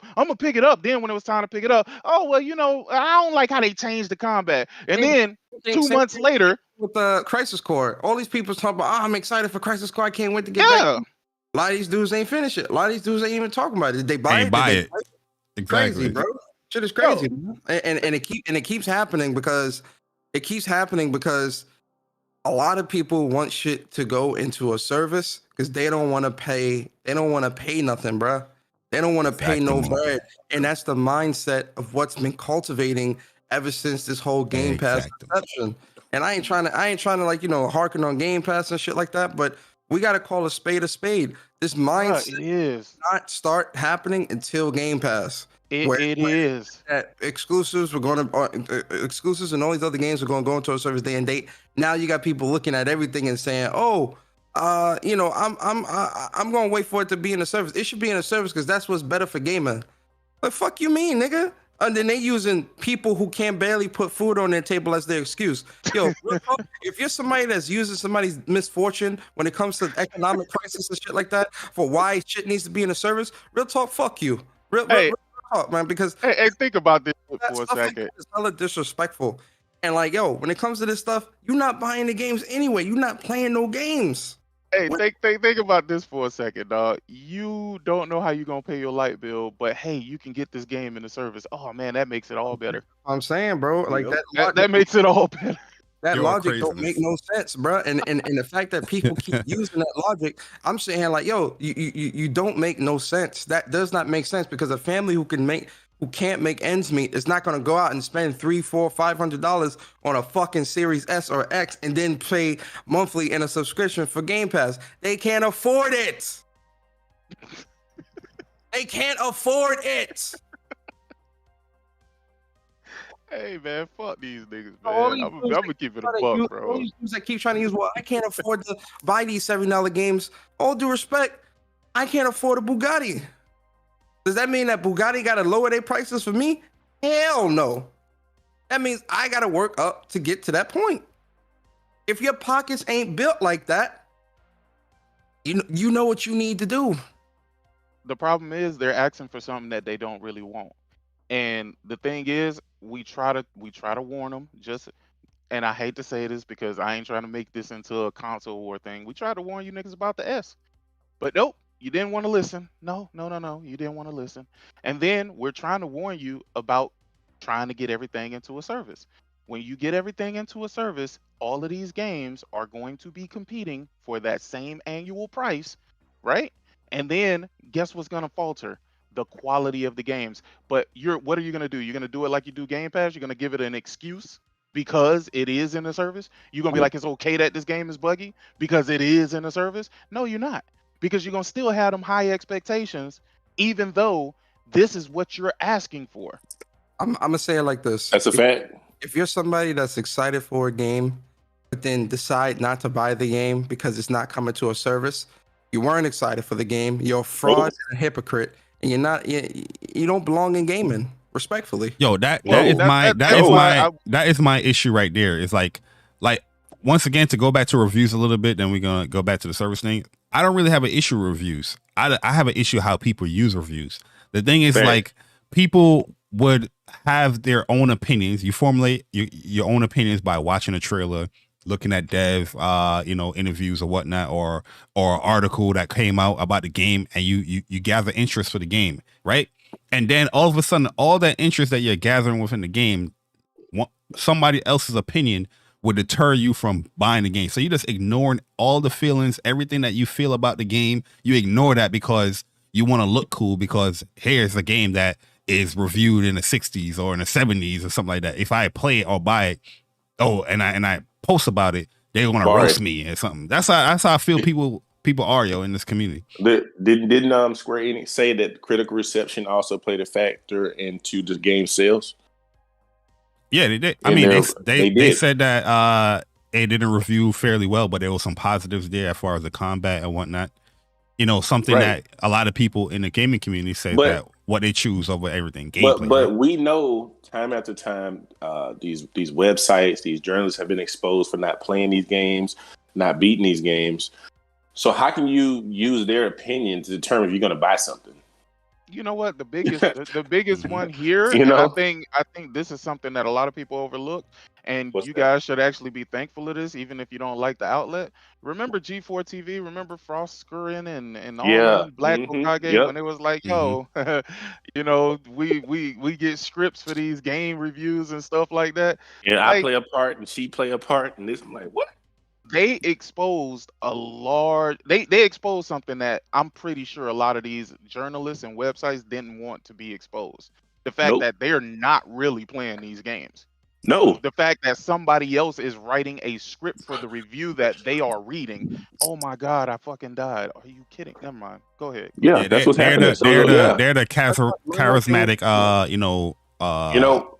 my whole thing about reviews though, my thing is, after seeing what some of these journalists and influencers and people were saying about not having to play a game into its entirety to finish it and all this other stuff, my issue is with the reviewer. It is, because I don't know if you are actually playing this game. That is right. That's where we're at right now. Yeah. You don't know. No. Persona. You do know if they playing the game. And you do know that they aren't playing the game, because look at the conversation that Barry was having with some random stranger on Twitter. This man was saying all type of shit and didn't know he was talking himself into a hole the entire time, because he didn't play the game. He watched somebody play the game. But that happens entirely in this game. My fault, Link. I'll shut up. Go ahead, Link. No. Let me get this. What Macho's saying. He's saying critical reception still matters. Understandably, but like I said, it's the way how you use it, because something can be super, super critically acclaimed, but in your opinion, you don't really like it. There's many games I'm pretty sure that's 90s and above that people was like, oh, or you yourself probably like, oh, I don't know what the hell's going on here. I'm not feeling it. Oh no, I know mad people who bought Elden Ring because of the reviews. Exactly. That shit in like a week. It sure did. Say Elden Ring, even Elden Ring's a perfect example of like people that 90 plus That had people looking at the game and say, "Oh, I gotta play this." Not looking at the gameplay itself and looking at Elden Ring and saying, "Oh, Elden Ring looks like a great game that I can see myself playing." They're looking at those reviews and looking at that number and saying, "Oh yeah, this is a game I need to play."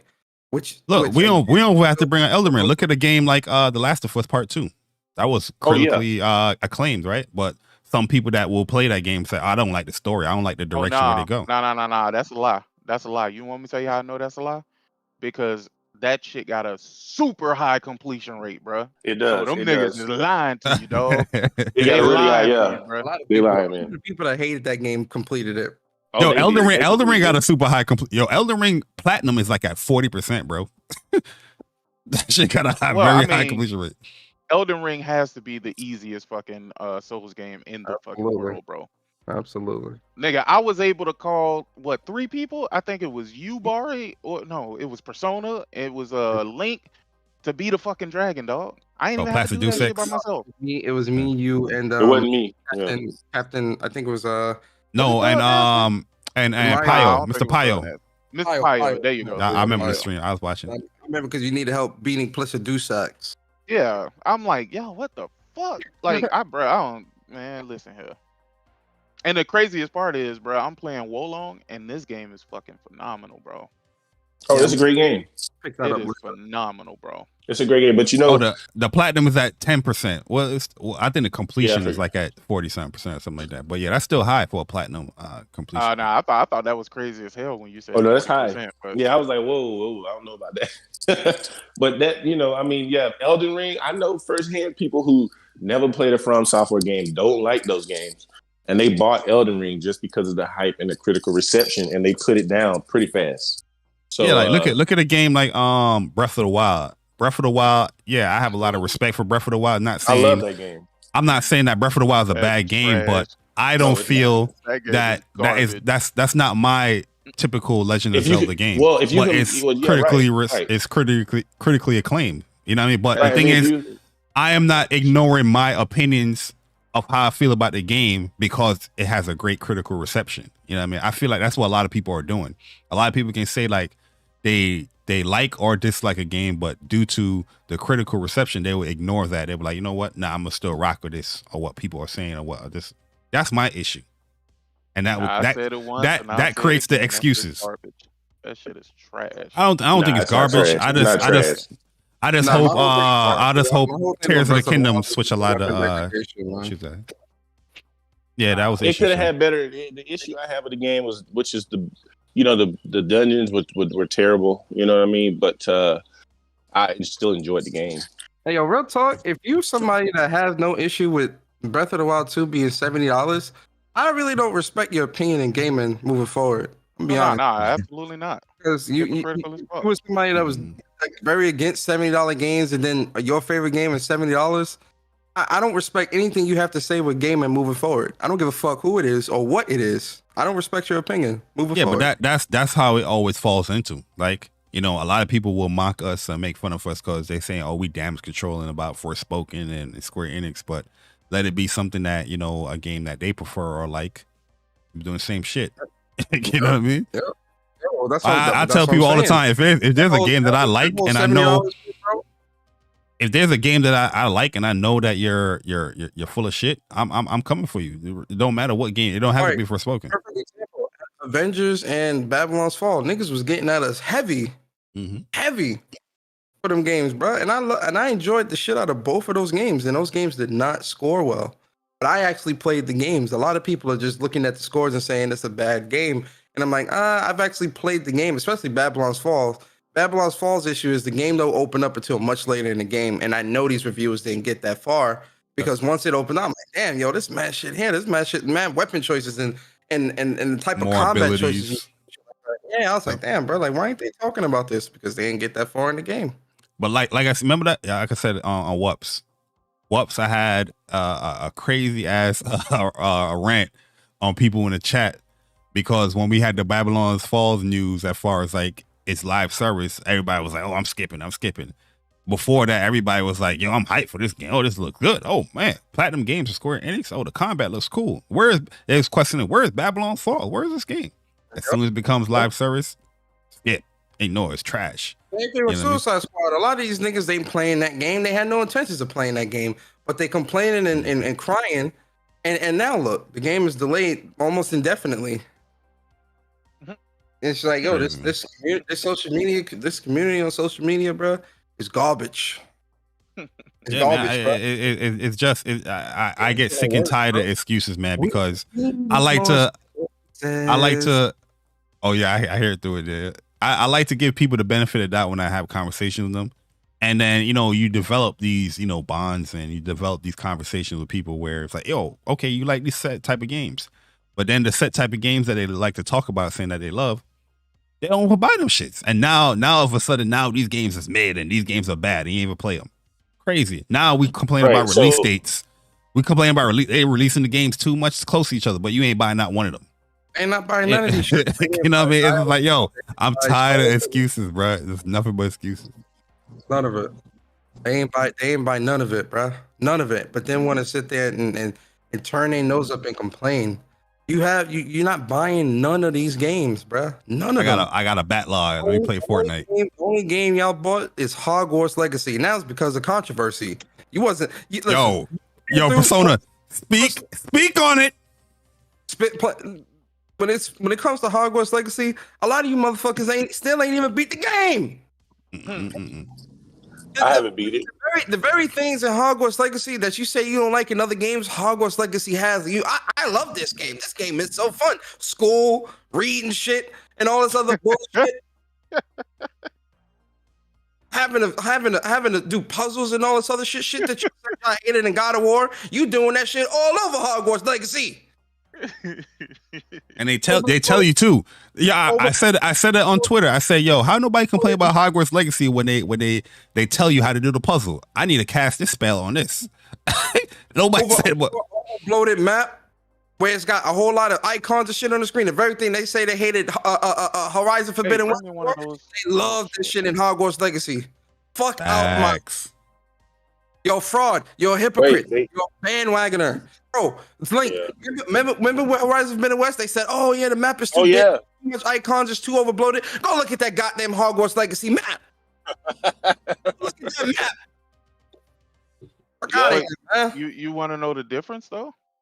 I can tell you the difference right now. What's the difference? One was PlayStation exclusive. Multi-plat, yep. And the other was multi-platform. Y'all not seeing this? Come on. Oh, yeah. Y'all got to take off the blinders, bro. Y'all got to take off the blinders and see what's happening, bro. PlayStation exclusives are under much more scrutiny. What did I tell you? If PlayStation would have released that Hi-Fi Rush bullshit, y'all think it would have got all of that fake hype? Hell no. Nope. Nah, it wasn't. The thing is, it's why I don't debate these. Yo, listen. I don't debate none of these people anymore because I like to ask questions, and these people get emotional off of that because they can't even explain their opinions. They be getting tight, boy, and they get so mad. And I'm like, yo, I don't want to talk to you guys. I don't want to debate because you don't have the experience to debate. I'm debating from experience. You're debating from opinions and art and game articles. Fuck out. Face. You can't debate with certain people. Like I don't know why I went into this Twitter space and I didn't stay long. Nigga, that's where you live, Link. No. You in one every morning. Every morning. You always in shit, Link. I didn't say. Link be the reason why I see them. No, this Twitter space. I did not say. Oh no. He said he's talking about this specific one. I knew there was gonna be a bunch of bot brains in there, but my dumb ass went in there anyway. And there was one person just talking all this shit about PSVR 2. And I was like, have you played a PSVR 2? No, I haven't played one. Do you own one? No. I said, well, shut the fuck up. Like, you got all these opinions about this shit that you've had no experience with it at all. It's one thing for me to see something and say, okay, I'm not interested in that. It's not for me. I'm not going to go on this whole diatribe about some shit I have no experience with. Talk to me, Link. It doesn't make. I'm not sitting here talking shit about a Corvette. I've never driven one. I'm not interested in Corvettes. I'm not sitting here. I'm not going to go up to somebody who owns one and tell them the car's a piece of shit. Like it just, I don't know, man. People, I don't know. I don't think people do this in other areas of their life. But for some reason, this gaming community, this shit, everybody wants to have an opinion about something. And that's the Because fucking it gets problem. them, What it it is, gets a lot them of these They like to niggas, talk. a lot of these Yeah. niggas don't know attention in real life, so they come on the internet to get that shit, man. Fuck out of here. Gotta be what it is. It's got to be what it is. Yo, After PSVR that, I- PSVR 2 is another one people are waiting for the downfall for that. You know, they Yeah. waiting for that shit. All the people that didn't just buy it or support it. That's my thing. Is like the way how people talk about these things. You think they bought the game. Like Forspoken, if you bought the game, you played it and you don't like it, you hate it. That's a different story than, you know, didn't buy the game but Ain't hate that- it and still talking about it. Like you think like these people actually spent $70 on the game. You know what I mean? Doing content and all that, bro. Like that's my whole thing with all of this, bro. Like experiences outweigh opinions. If Sfth or I or Barrio, whoever in here played Forspoken through and through, and was like, oh, you know what, I still don't like it. Who am I to argue? Their experience is different from mine, but they actually played the game and experienced it for themselves to speak on it.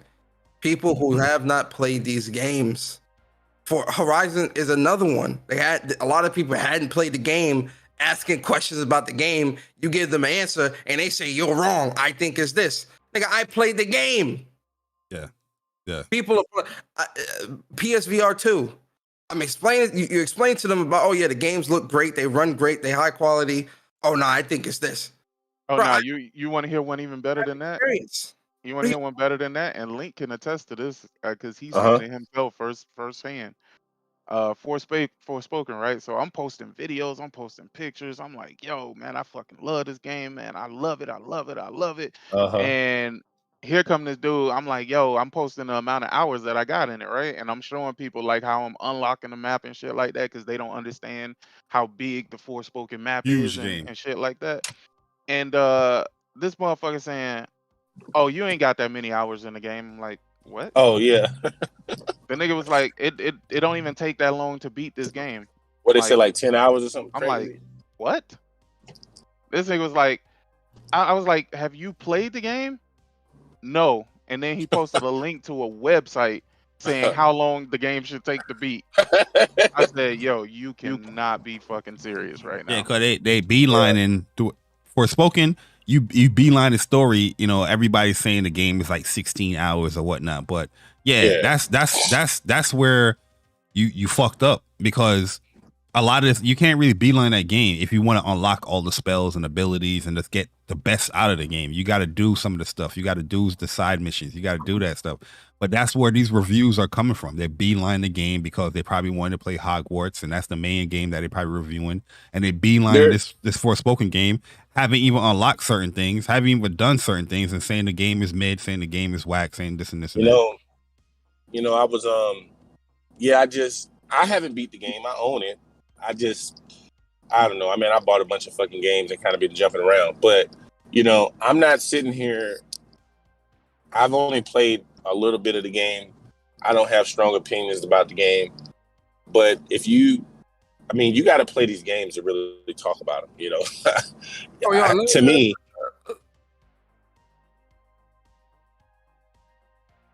What? Yo, what the hell? Yeah, man. You bought it out. You bought it out.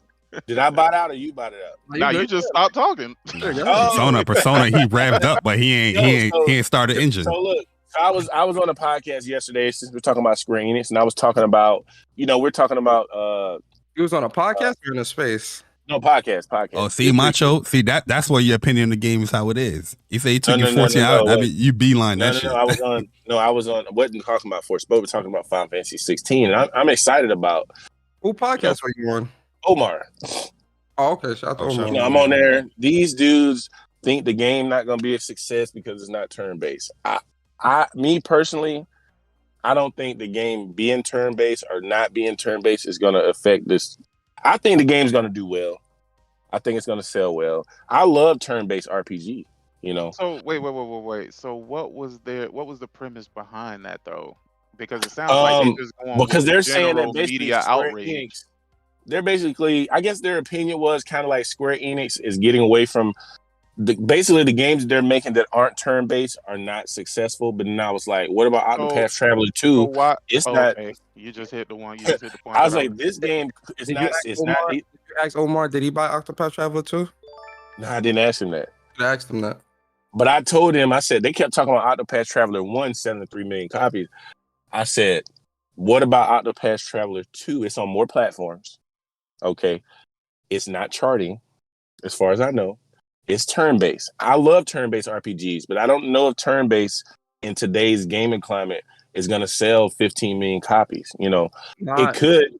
It's not. Those games are more niche. And Persona 5, the most popular of the goddamn franchise, ain't even hit 10 million. Right. So, like I was saying, you know, they're like, oh man, it's just Devil May Cry. I said, this game is going to be more than Devil May Cry. I understand the guy who designed the combat was Devil May Cry combat designer, but they're going to play the game. They're going to play the game. But I was just like, I don't know if you can just don't shit on the game until you play it. I'd say. Well, yeah, come through, Viper Reap. I want to hear your explanation for that. I don't, you know, I really want to hear that explanation. I don't think turn-based is. I think it being more action-oriented probably does appeal to more people, in my opinion. But the last traditional turn-based Final Fantasy was 10. Yeah, it's been a long time since they did turn-based RPG. They're not doing that, bruh. Now look, 15. Yoshi P has said this shit a number of times in fucking interviews, and people won't accept it. They won't listen to it. Yo, he said they are creating a game that is revolutionizing the Final Fantasy genre and trying to have something that's refreshing, that can be great for fans and to pull new people in. They're trying to appeal to a larger audience. You're not going to do that with turn-based games.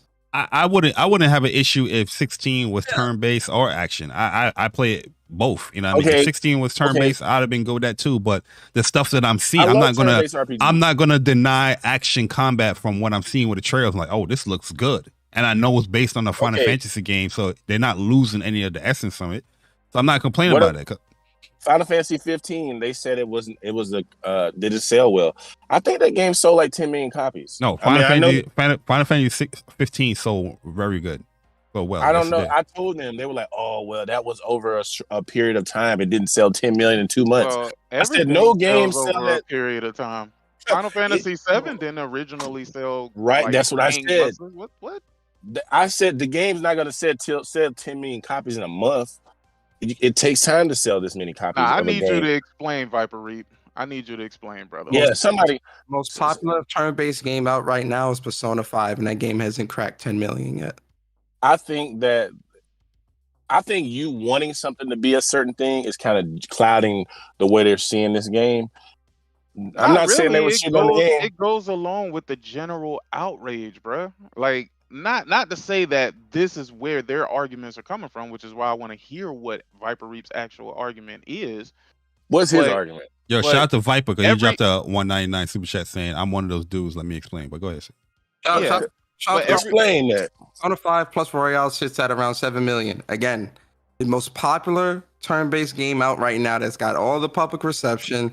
It's in pop culture and all this. Isn't even at 10 million, and it's available everywhere. Right. So like I'm not saying the game, and it still hasn't cracked 10 million. All I'm saying is, you know, I don't see them going back to this turn-based, you know, RPG style. I know a lot of people love that. I love it, but I just think they're trying the general outrage that about what tried to push behind Final Fantasy 16 is the fact that it's action-based. A lot of people were saying that, yeah. Mm-hmm. They tried to say the same thing about Final Fantasy 7 Remake. Oh, I don't like the combat. I don't like how they changed the combat up. But that shit sold way more than it sold when it released, God knows what, like 27 odd years ago? Like, the fuck is y'all talking about? I guarantee Final Fantasy 16 will sell more copies on the PlayStation. I think Final Fantasy 16 will sell more than Persona. What's Persona 5? Oh no, that's definitely it. That's definitely a fact. No. Persona 5 is a turn-based game, bro. Like, and it's turn-based. What I'm saying is like that's a great turn-based RPG. Turn-based game. It's one of the greatest. It's a great turn-based game and one of the most popular out right now, and it still hasn't cracked 10 million. Yeah, but Persona 5 had to change a lot of things too, as far as being more. The animations had to step up, where it's more flashy and all that stuff with the turn. It doesn't matter. It's still turn-based. Still a turn game, and even with all that flashiness and great, phenomenal music, great story, and all this other shit in the game, it still ain't cracked 10 million, and it's released twice. Ari, and it's in Game Pass. Oh man, it's in Game Pass. Ari, it's everywhere, and it still ain't cracked 10 million. That is all you need to know as someone that's trying to build a game that's going to appeal to the masses. Turn-based ain't it. I love man. I love my turn-based games. Oh yeah, we see all the time people turned off from turn-based combat. That's not what the masses are going to flock to, and Square Enix knows that, and that's why Final Fantasy is moving to a more action-oriented game. Yo, but the people that saying that Square Enix is dropping all these mid games, they're saying that Square needs to appeal to the masses. Oh no, some of these games are turn-based. This is another argument that they had. They said Final Fantasy VII Remake only sold well because of nostalgia. What? Oh no. And I was arguing with them about this. Wait. Who said that? Omar said that? I said I don't remember which. Okay. So it was me and Omar and Anate and Nate, whatever. We were going back and forth That's about my this guy. shit. So what about Crisis Core then? What about Crisis Core? What that wasn't nostalgia based either? I said the game can't just be a good game. Is the reason why it's so well. No. What I'm asking is, what about Crisis Core? Did it not sell well off of nostalgia? Is that only the excuse being used for Final Fantasy VII? Yeah, I mean, nostalgia. I think is a huge part. It's a remake It of does the old play a game. part. Okay. What about GoldenEye? How much did GoldenEye sell? Oh shit! you got me. You got him on that one. You got me. Yeah, my bad. I'll fall back. Yeah, Crisis Core didn't sell well. I got to pull up to Omar podcast, bro. Not if they out here going out. They going out bad like this. Crisis Core did not sell well according to Square Enix. No way. The nostalgia didn't do it. Yeah, everybody was like, "Yeah, bring a remake, bring a remaster. We want Crisis Core back." And they buy it. You know what I mean? What do I keep telling you about SOCOM, Barry? I keep telling all y'all about SOCOM. Legend Dragoon 2. Remake that. That's even less popular. A lot of these dudes ain't gonna play no SOCOM because they don't even know how to play objective-based games now in fucking Call of Duty. Like, you know what I want to ask? You know what I ask? All the people, all ass niggas can't even capture the flags and all that. Fuck out of here, man. He ain't gonna play no. All the people that hype up for a Legend Dragoon remake, telling PlayStation this is what we want, this is what we want. When the game came into PlayStation Plus Premium, I'm pretty sure a lot of people didn't even buy the game. They just playing it through the service. And I know in today's day and age, it's like, why are you saying that? As long as they played it, Barry, as long as they played it. No, you want the remake, but you're not even showing out that you want to buy it or support it. They're playing it through the service. There's a big difference. You know what I mean? It's a big difference. Why do they think developers can eat engagement, dog? Didn't it work? Did it work for that studio that just closed? Did it work for them? That's why this whole shit is moving to a more service-based route, man, with all these service games. Because it's like, all right, you don't want to buy shit, so we're gonna release this free-to-play game and just nickel and dime you and have everything in like that. And that ain't even working out for Ubisoft. And the funny, exactly. Ubisoft had to cancel dozens of projects that were service-based projects because them shits was no. But they had players though. Because this is what you're missing. They had they did. They did. That Knockout City had players, bro. Not enough to keep the game going. Yeah. But who makes that determination? Knockout City. Knockout City was a huge disappointment. Service-based, that's gonna be everybody's dog. They still fucking supporting For Honor, bro. But For Honor still got players, bro. Like more players clearly than Knockout City, and they making money off of that shit. And Rainbow Six still gets support to this day too. Absolutely. The point that I'm trying to make is a lot of these games, these service-based games, like, and listen, I love Destiny and all that stuff, but I don't want every game coming out to be a service-based game that's catering to these people who don't got time to play games. They create these games in a way where there's no content or there's little content because it's for people who can't play games when they want. And it's like, yo, stop making shit like that, bro. Like every game doesn't need to be service based. Every game doesn't need to be this nickel and dime thing. But this is what people. This is the way it's going because it's less risk. It's easier to create a game that's got limited content and nickel and dime you than it is to create a full-fledged game and put 200 million into it and it not even break even. Yeah, because the determining factor is if people are playing the game, then you would develop it. You progressively develop it. You develop it as it progresses. But if they don't play it, you just stop the development. You end it. Exactly. But the thing is, you're still spending more money than you would if you would have paid the $70 as well, Barry. Because if you're buying costumes or you're buying the loot boxes and all that other shit, they're still making money off of you without putting much effort into the game. And then it's like, oh, okay, we got a lot of engagement in this. All right, let's make some more content. That's why a lot of these shits released with no true roadmap. What the fuck kind of roadmap you releasing where on a roadmap you got costume in June? What? No. Content as in gameplay content, not fucking new outfits and fucking gun skins. Man, let me shut up, man. I want to ask the people that didn't buy Star Ocean 6, that didn't buy Valkyrie Elysium, that didn't buy Theofield Chronicles, that didn't buy Harvestella, that didn't buy Tactics Org. A lot of people claim that your favorite PSP game is Crisis Core. Why you ain't buy Crisis Core 2? Don't give me the release date issue or excuse that you're gonna create. Nostalgia didn't help that game, did it? Why you ain't buy Crisis Core? That was a perfect remake remaster. They added additional stuff to it. Is that game mid? Is it mid? Because people ain't buy it? You know who failed on that too, right, Barry? Xbox. They ain't buy it. It didn't chart. Oh, yeah, Xbox ain't buy that shit at all. That was the test. That was the test from Square Enix. It's a wrap. No, but y'all keep pretending like Xbox gamers really want these games. They don't really want these games. They just want to be able to say, "Oh, this ain't exclusive to the PlayStation platform, bro." Mm-hmm. That's the fight that they are fighting, bro. Dog, that's the reason why they were so excited about Persona. Not because a whole bunch of people wanted to play Persona. Oh, nah. Now you can't say that this is the reason to own a PlayStation.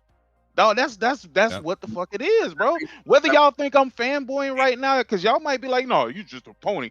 Hey, fuck it, call me whatever the fuck you want to call me, but let's keep it a buck. That's what the fuck it is, dog. And if that wasn't what it is, then why in the hell is it not charting all over the place and selling game busters and giving Square Enix and Sega the confidence to continue putting games on those platforms, bro? They put the whole library of fucking Final Fantasy games on goddamn Game Pass, and where did it go? Where did it go? How many people you heard talking about it? How many screenshots did you see coming from the Xbox console? None. The only thing it is, oh, this is no longer PlayStation exclusive. You ponies. That was the argument, bro. Yeah, I agree 100%. That's facts. That's what that's the talks too. It's never about the game. The talk is like, oh, this is how it should be. It's no longer on one platform. And he still ain't buy it. Can play. Like, fuck out of here. Still ain't buy it. Yeah, I mean, nah, I'm not talking about you much. I'm talking about people that use the release date excuse, but when I look at it, they didn't buy not one of those games. What are you using? He might have used that excuse. That's why he might have felt like he was busting ass. You know what I mean? Like what are you using? You get what I'm saying? Like, what are you using that release date excuse so you ain't buy not one game? You get what I mean? How did it affect you?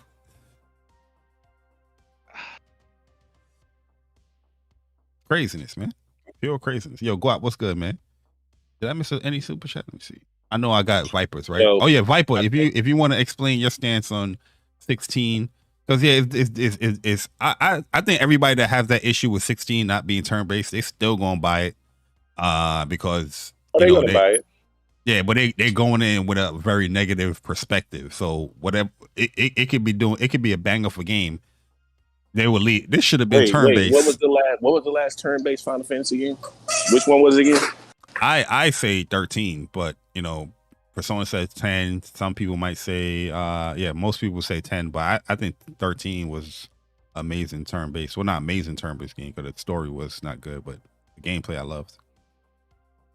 Honestly, the ultimate outcome that I think that we're gonna see is we're gonna see less games being made. We're gonna get less quality games, and they are gonna, like they said, take less risk. And then people are gonna complain about the games being this, that, and the third. Oh, it's buggy, blah blah blah.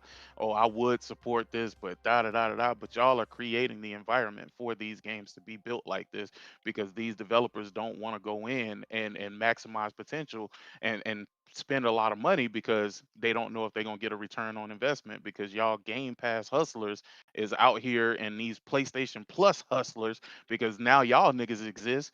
You know what I'm saying? Mm. Like this is what y'all want. Y'all want cheap shit. Now they gonna give y'all cheap shit. Yep. Thing PlayStation is, Plus. none of these niggas don't play the games, man. Like regardless if it's cheap or not, they're not even playing the games, man. You got people talking about, oh, I only play multiplayer games. Why? Let me But shut you up. got our channel dedicated to single player games and bashing them. Yeah. Let me shut up because I'm gonna start disrespecting people, and I don't want to do that. Nah, fuck them niggas, dog. Yo, like the thing that's eventually you crazy. just gotta say fuck these niggas, bro. The thing that's crazy is like the people with like our mentality that, you know, are very traditional as far as like, yeah, we buy and play the games, you know, support the industry. Words like support is like a bad thing now in today's day and age. We're looked at as the crazy ones. You know what I mean? Like I like if I say, yo, go and play these games, they're pretty good, dope, they look to you like, oh no, that's crazy. Why am I playing that? It's mid. Why am I playing that? And then go along, have a space for 6 hours, 20 hours talking about how this game is mid, and you got not one lick of hours in the game, bro. It's just the weird, but we're looked at as the crazy ones. That's what I'm trying to point out here. That's what I'm trying to paint here. We're the ones that they're saying we're crazy and we're wrong. But yet you're talking about games that you have not played for umpteen hours. But we're wrong. Pure craziness. Oh, PSV. Yo, I'm about to say your old school name. Yo, Fatal, what's good, man? Download PS1 games. Yo, PSV. Listen, if you guys want a good accessory for the PlayStation VR 2, get you an IR blaster, yo. Bro, I be about that too. I be playing these games in the dark, bro. Like at nighttime, you know what I mean? I be playing. I'm playing Horizon, Call of Mountain. Yo, I got to the bellow back area. Oh my god, sick. Woo! What a game, bro. What a game. Too, and I ain't just talking about the climbing. I'm talking about fighting them big ass machines. Bro. Yeah, yo, you got to be on your P's and Q's, man. I saved all my fight. I'm gonna upload them soon, but I'm like, yo, this junk is crazy. And then they had this stealth part in the game. Yo, I'm on the floor sick. I'm like, I'm in the grass. Yo, I'm gonna upload the pictures, man. It's sick, yo. It's sick, man. I love the hell out of that game, man. But you know, people will be like, oh, that game is mid. You know what I mean? You know, the gaming industry said that's not the seller for it. Well, which I'm pretty sure a lot of people that said that didn't get to where we're at in the game or didn't even beat the game. I 100% know. 100%. You didn't even have to make it that far, bro. When you turn around and play this game, bro, it becomes apparent why you should own it immediately. Yeah. And they got nice little modes where you can chill. You can have like this machine safari mode. I ain't even booted up yet. I'm gonna wait until I beat it, but I'm like, oh, I didn't even see this because I finally went to like the main menu. I'm like, oh shit, wait. Challenge modes. They got safari mode. I said, oh, I'm gonna definitely boot these up when I beat this. Hey yo, man, I don't know if y'all seen Scream 6. Hey, yo, that chick that plays Sam. Oh man, she. Yeah, I love her. I love her. God. She's so sexy. That's my boo, yo. Yo, I didn't like the ending though. I ain't gonna spoil it, but I mean not the final ending. You know what I mean? Like after everything is done, I didn't like what happened there, but I thought it was a cool movie. Good Scream movie. I know she's sexy. I was like, yo. I was at the theater. I was talking about. I was like, yo, hold up, man. Yeah, Sam, she fine, bro. Hold up, man. I'm with it. Yo, playing Final Fantasy 12 in between Forspoken. Yeah, 12 is a great game. About here. Yeah, I like 12 a lot, but story wise, I think it's not as strong as other games. But gameplay wise, man, you can live in that game forever, yo. You Nah, can live in man, it. be real, Barry. It's mid, bro. Oh yeah, it's mid. It's mid. That's Midgar. yo facts. It's mid, bro. That's a good one. That's a good one. Everything mid, bro. If you ain't buy it, if you got the bread to buy it, it's mid. You know what I mean? Let me talk about this shit for umpteen hours. It's mid. They need Yo, to do it's funny better. too. That's what they'll do, man. They'll just keep talking about shit that's mid. It's Yeah. like, yo, Speaking about they shut need to up. do better. Let's The reason be why real. the reason why I ain't play it because it ain't appeal to me and the masses. but The topic of those spaces are crazy, but 16 is bad. All they do is play Call of Duty. Get the fuck out of here, man. Respectfully. Mid. Nah, them niggas be looking for conversation, bro. I ain't gonna even be. I'm gonna keep it a buck, bro. I don't even like talking to you niggas, bro. As soon as I realize you don't play no fucking games, I don't be want to have no conversations with y'all. What the I'm fuck are we done. gonna talk about, nigga? Like no, you don't have the experience, brother. I'm done talking to it, man. All everybody want to do is play devil's advocate. Yeah. You know what I mean? You play devil's advocate enough, you become the devil. And I rebuke you. You know what I'm saying? That's all they want to do. Like they want to talk everything about VR. Motherfuckers be having a whole laundry list of questions, and then when people answer it, you know what I mean? I was listening to Weapon Wheel, where Persona was on there. Dude had a whole bunch of questions about VR. Yo, answering the questions. Yeah, this how you do it. Yeah, this how you do it. Well, that's not what I think. Yo, you don't have shit. Wait. That's not what you think. Bro, Persona would tell you. I'm like making the joint up, bruh. Some idiot named what's his name? Umbra or something like that. It was a fucking idiot. Oh no, Bro. I know exactly who that is. Bro, you can't have all these Yeah. questions and then the people that are playing it answering the questions and then you like, nah, that's not what it is. Or That was the dude who was buying Series S's See, for these crazy. women. I don't have the patience to deal with people like that, bro. I have a very short fuse, bro, and that would have triggered the fuck out of me, bro. Oh yeah, I know you'd have went off. That You would've Yeah, fucked Sig me would up, bro. have went off. Yo, my man why Sandman in I the building. can't do it, Sandman was bro. good, bro. I can't do it, bro. That's why I stay away from these spaces, bro. That's why I stay away from these fucking podcasts that just It's only some believe that going saying to. dumb shit is fucking entertainment, bro. That's how I try to stay away from that shit. Yeah, I mean, they be having some good spaces sometimes, and then that one person will come up. They don't play it. What y'all talking about? You know they don't play no games. Finish no fucking games. I just leave. I'm just like, I don't want to hear this. Trying to derail the conversation because they don't have the experience in the game. Like, nah, this is what we talking about. That's like the niggas that go into the spaces and be like, yo, I'm just here to tell y'all that PC is great, my nigga. Like, this shit is like the greatest thing ever, bro. Like, you guys should get one. I'm like, bro, what the fuck is going on? in Don't the give a PC fuck about space, the bro? topic. Just want to bring up PC. Yeah. Exactly. I remember some Craziness. dude, Chris J or whatever the hell his name is, bro. I was like, bro, get the fuck out of here, dog. Oh, he I think he got a Like, new Oh yeah, I name know now. who that is. Oh, Huh? he got a new name. I forgot what it was. What- I what's I his think name? Every time a nigga see his name, they like, yo, get the fuck out of here. yeah. Because he came up in, I forgot, I think it was probably Toronto on one of them spaces. He came up in there and I was like, yo, I know that voice. And he was like, oh yeah, it's me, it's Chris, whatever. He changed up his name because people was blocking him.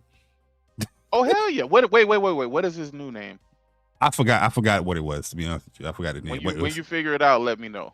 Because I want to Yeah. make sure that nigga is forever blocked off my timeline, nigga. I don't never want to see nothing related to you. And I swear, it's become so bad, dog. Like, I've started blocking you niggas that be retweeting, reposting shit. Like, y'all will take screenshots of what people say and repost it, bro. I literally blocked that person so I wouldn't see what they say. And now you're going out of your way to screenshot and share it on the timeline. So if you see me less and less on your timeline, it's probably because you're either blocked or I got you muted. Yo, it's becoming worse too, sick on Twitter. Like, I'm starting to see people that I'm not even following. You know what I mean? That's all on my damn timeline. I'm like, yo, Yeah. who the hell is this? Like I'm supposed to be Yeah, following me this person. too. Because somebody you follow is following them and retweeting, liking, or giving some sort of engagement to their stuff. And because you are following them, it's showing up on your timeline. Yeah, it's weird, man. I'm just like, yo, I don't know these people. You know, it's also this too. Like, I would like a picture. You know, somebody posted about like Final Fantasy 7 or something. Like they did like an art, and then all of a sudden, like if I reopen the app, I'll see a whole bunch of people, you know, that's talking about Final Fantasy or doing art. Like it's curating on the fly. Like all these people I'm not following. Like, hey, you like this joint? Are you looking under the For You section or the following? Because the For You section is that's what it's gonna do. The algorithm is gonna make it to where whatever you're liking or whatever. But the following, that's the section I mostly be under. Oh, okay, so tells you shit from like people. Make sure.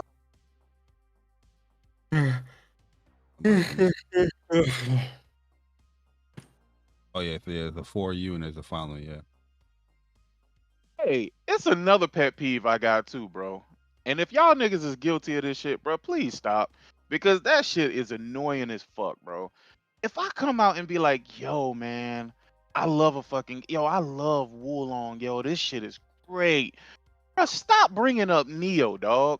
I'm talking about Wolong, bro. Sure, it's made by the same people, bro. I don't care how you feel about Neo, dog. I don't. I'm telling you, Neo. I like Wolong. Bruh, niggas be coming like I asked them, yo, how is Neo? Man, Neo is great. Dog, I got Neo, bro. I understand it, bro. Can I not say that Wulong is great? They think you inexperienced, like you don't play these shits, these games. Like, this is what I don't understand, bro. I'm not saying that Neo is bad. So why in the hell you keep telling me that Neo is better than Wolong? Bro, I don't even care about your opinion. I said that shit for myself. Niggas only do that because they don't have nothing to contribute to the game that you're playing. But then don't contribute. They do it. They do it all the time. Like it could be any game. You could talk about something like. I just ignore them now, dog. I just ignore them now. You can talk about Call of the Mountain. Call of the Mountain is great. They'd be like, "Yo, you should play Forbidden West." I'm like, yo, I did see that shit, dog. I'm like, yo, what? I got my shit set up where if I don't follow you, I'm not seeing what you tweet anyway. Oh man, dog. I'm just like, come on, bro. Like, cut it the fuck out, bro. Like, dog. I need Wulong is great, bro. It's not like the same thing. Yo, it's not like I'm saying that I don't like freaking Neo, bro. You know what it is, sick? Because dudes be wanting to talk. They want to talk. To who? Go talk to the niggas in the spaces, bro. Don't talk to me. They want to talk to you. Nah. Bro, I be trying to tell people, bro, y'all be making me a lot more special than I am, nigga. I'm a normal person. You can look up what you want to talk about on Twitter. Let's go in the search bar. You want to talk about Neo? Type in Neo and see what people talking about. I'm pretty sure it's a whole bunch of people playing Neo right now. Like, yo, man, I love Neo. But you not showing up. Like, yeah, man, you know Neo's better than Wolong. Nigga, because it don't make sense for the conversation. Niggas is telling you how much they like Neo. Yo, when Monday boot up, I'm about to start talking about Wulong, how it's mid, how that game is trash. You should ignore it. Nigga, I am gonna show up in every one of your posts like a ghost, nigga. Fuck is you talking about? Nigga, Wulong, I want to see how they respond. I want to see they respond. Let's see if the same energy is gonna put. Oh, like no, you should play, Barry. Anyway, speaking of spaces, I'm gonna be joining Dre Watson space. Him and Chips. They're doing a space on at 12 in the afternoon. I think it's a High Ground or the High Cast podcast that they're doing there.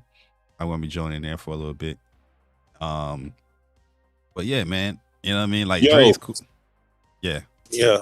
Go ahead. I didn't mean to interrupt you. Oh no, you said yo, like you about to say something. It ain't on it ain't what you. Nah, wait. You put a little too much emphasis in that, yo. Link be sounding like two different people. I don't know if y'all be hearing that shit. Two different people. Yeah, bro. You be sounding like two different people. Hey, yo, Link, I'm from New York. What does that mean? I'm from New York. If you say yo like that, I'm gonna stop what you say. I'm like, all right, what you know what I'm saying? Yo, so man, I made one little tweet up under a post that Guapzilla had made about Last of Us on PC. Mm-hmm. Man, these PC these niggas been going crazy over that shit. Oh yeah, Guap be having these dudes dancing. Look, all I said was that the PlayStation is doing things more efficiently than the PC. Not that the PlayStation was better than the PC. Man, I think 100,000 damn PC dudes is fucking comment on this shit. I keep getting Yeah, notifications. because if you want 1440p 60, I think you need a what is it, 40 series card or something like that. 4080. No, Yeah. I think you need 4080 for 4K. But I think you my need thing is, they're like, 2080 oh, so you're trying to say a 4090, a PlayStation 5? I'm like, no, man, come on. Like, I ain't coming. The 4090 that they don't have. These PC dudes are so sensitive when it comes to these damn ports, man. I don't. Mm-hmm. I don't get it, man. PlayStation allowed these people to be a part of the conversation, and it's not helping the situation at all. So I saw Broken Games had posted something about the I think Last of Us, and these PC dudes are talking about they was pirating the game, and it's like they are going to pirate the game though. Oh, they are going to pirate it, and it's good. All the money that PlayStation loses, all of the I mean, I can't say it's losing interest because nigga, they clearly know what the fuck they doing. They moving these PlayStations like candy, nigga. I mean, like Coke, candy coated crack, nigga. It's out here, right. Nigga. It's out here moving units. But the thing is, you're creating a section. It's almost like you're saying this is PlayStation PC and this is PlayStation the console, and you're segregating it in that manner. And that way, I think Microsoft does a better job of making it seem like, hey, if you want to play it here, you can play it here. If you want to play it there, you can play it there. Where PlayStation is like, oh, nah, this is our group of people over here, and this is our group of people over there. Now y'all niggas fight it out, because that's all that shit has become. The thing is that people are ignoring when it comes to Naughty Dog. They said going forward that they're developing for the console and PC in mind. So that whatever next game that they have is no longer just the whole PlayStation 5 first, then PC whenever later. They're doing it in tandem with each other. And that last little blog that they try to sneak in there with the Last of Us thing. So if you look the game, right, you got to run it 1440p 60, you need a 2080 Ti and 32 gigs of RAM. And that's what they were focusing on, was the 32 gigs RAM requirement. I mean, these games, these PS5 only games are going to require more RAM to run them at the same settings on the PC. Well, that's okay. Let's clear something up. The reason why that is the case is because the PC, even at this point, does not have an IO system comparable to PlayStation. I listened to a podcast where NX Gamer was breaking this shit down. Tried to explain this same shit to these morons, and everybody wanted to run to, including my dog, Jemiah. Oh yeah. But what about direct storage? Direct storage. Do they know it's discreet? Do they know it's gonna be crazy? That's gonna be crazy. I'm telling you, all these features that PlayStation got, that's me trying to imitate Jemiah, but I can't really imitate it. They don't even know. Most of these dudes that's talking about direct storage don't even know what direct storage even does. It's using your GPU to do decompression, which is not that efficient. No. I agree. And in my thought and in my thinking, right? Like, the only thing that people are going to be able to say is, oh, this shit has a higher resolution on the PC. Or better textures and stuff like that. But what's it called? Aerotropic scaling. When has the textures been a point of contention or an argument, to say the least? What game has better textures on PC than on PlayStation? Spider-Man does. Does the PC Does the PC have hardware decompression? Does it? No, it does not. I don't know what a PC has. I know. No. I'm asking Barry about the textures. Oh, the textures. Oh yeah. I think it, like, when I scale it up to like ultra, yeah, it does. No, it don't. It has higher resolution. The textures have higher textures. No, it's not the same textures. Whatever it is. I mean, we playing the same game in the same resolution. I'm playing Spider-Man in 4K on PlayStation. I'm playing Spider-Man in 4K on PC. It looks better on PC. So I don't know what to divvy it up to. I'm assuming it's the textures or whatever filtering that they're doing. It's just much higher grade, high level. So the reason why these games need more RAM is because you don't have the you need more. You don't have the decompression hardware that the PlayStation has, and you're having to use your CPU to do it. So it's just not as efficient Oh, as the I don't give a PlayStation fuck what they got to console. use. It does look. It look No. better than me. I don't know It what looks they- better. Sorry, it looks better because you play at a higher resolution. You're not playing with better textures. Bro, I'm telling you, bro. I played Sorry, Spider-Man they in not- 4K. I've done it, bro. I've done a side by side where I have Spider-Man on my 4K monitor and I have Spider-Man on PC on my 1440p monitor, and it with everything scaled up on Ultra, it looks better on the PC even in the 1440p monitor. That's no cap. I'm not even lying. I don't even care about PC like that, but that's just the truth, bro. That's what I'm saying. Hey, what could that be? What could what be? No, I'm saying like, what could the reason for that be if it don't have better textures? What could it? What are you talking about? I don't even know what you're talking about. Is it the LOD that's higher quality? I mean, what he's saying? He's saying that he's playing both of them at 4K. If it doesn't have better texture quality, why does it look better?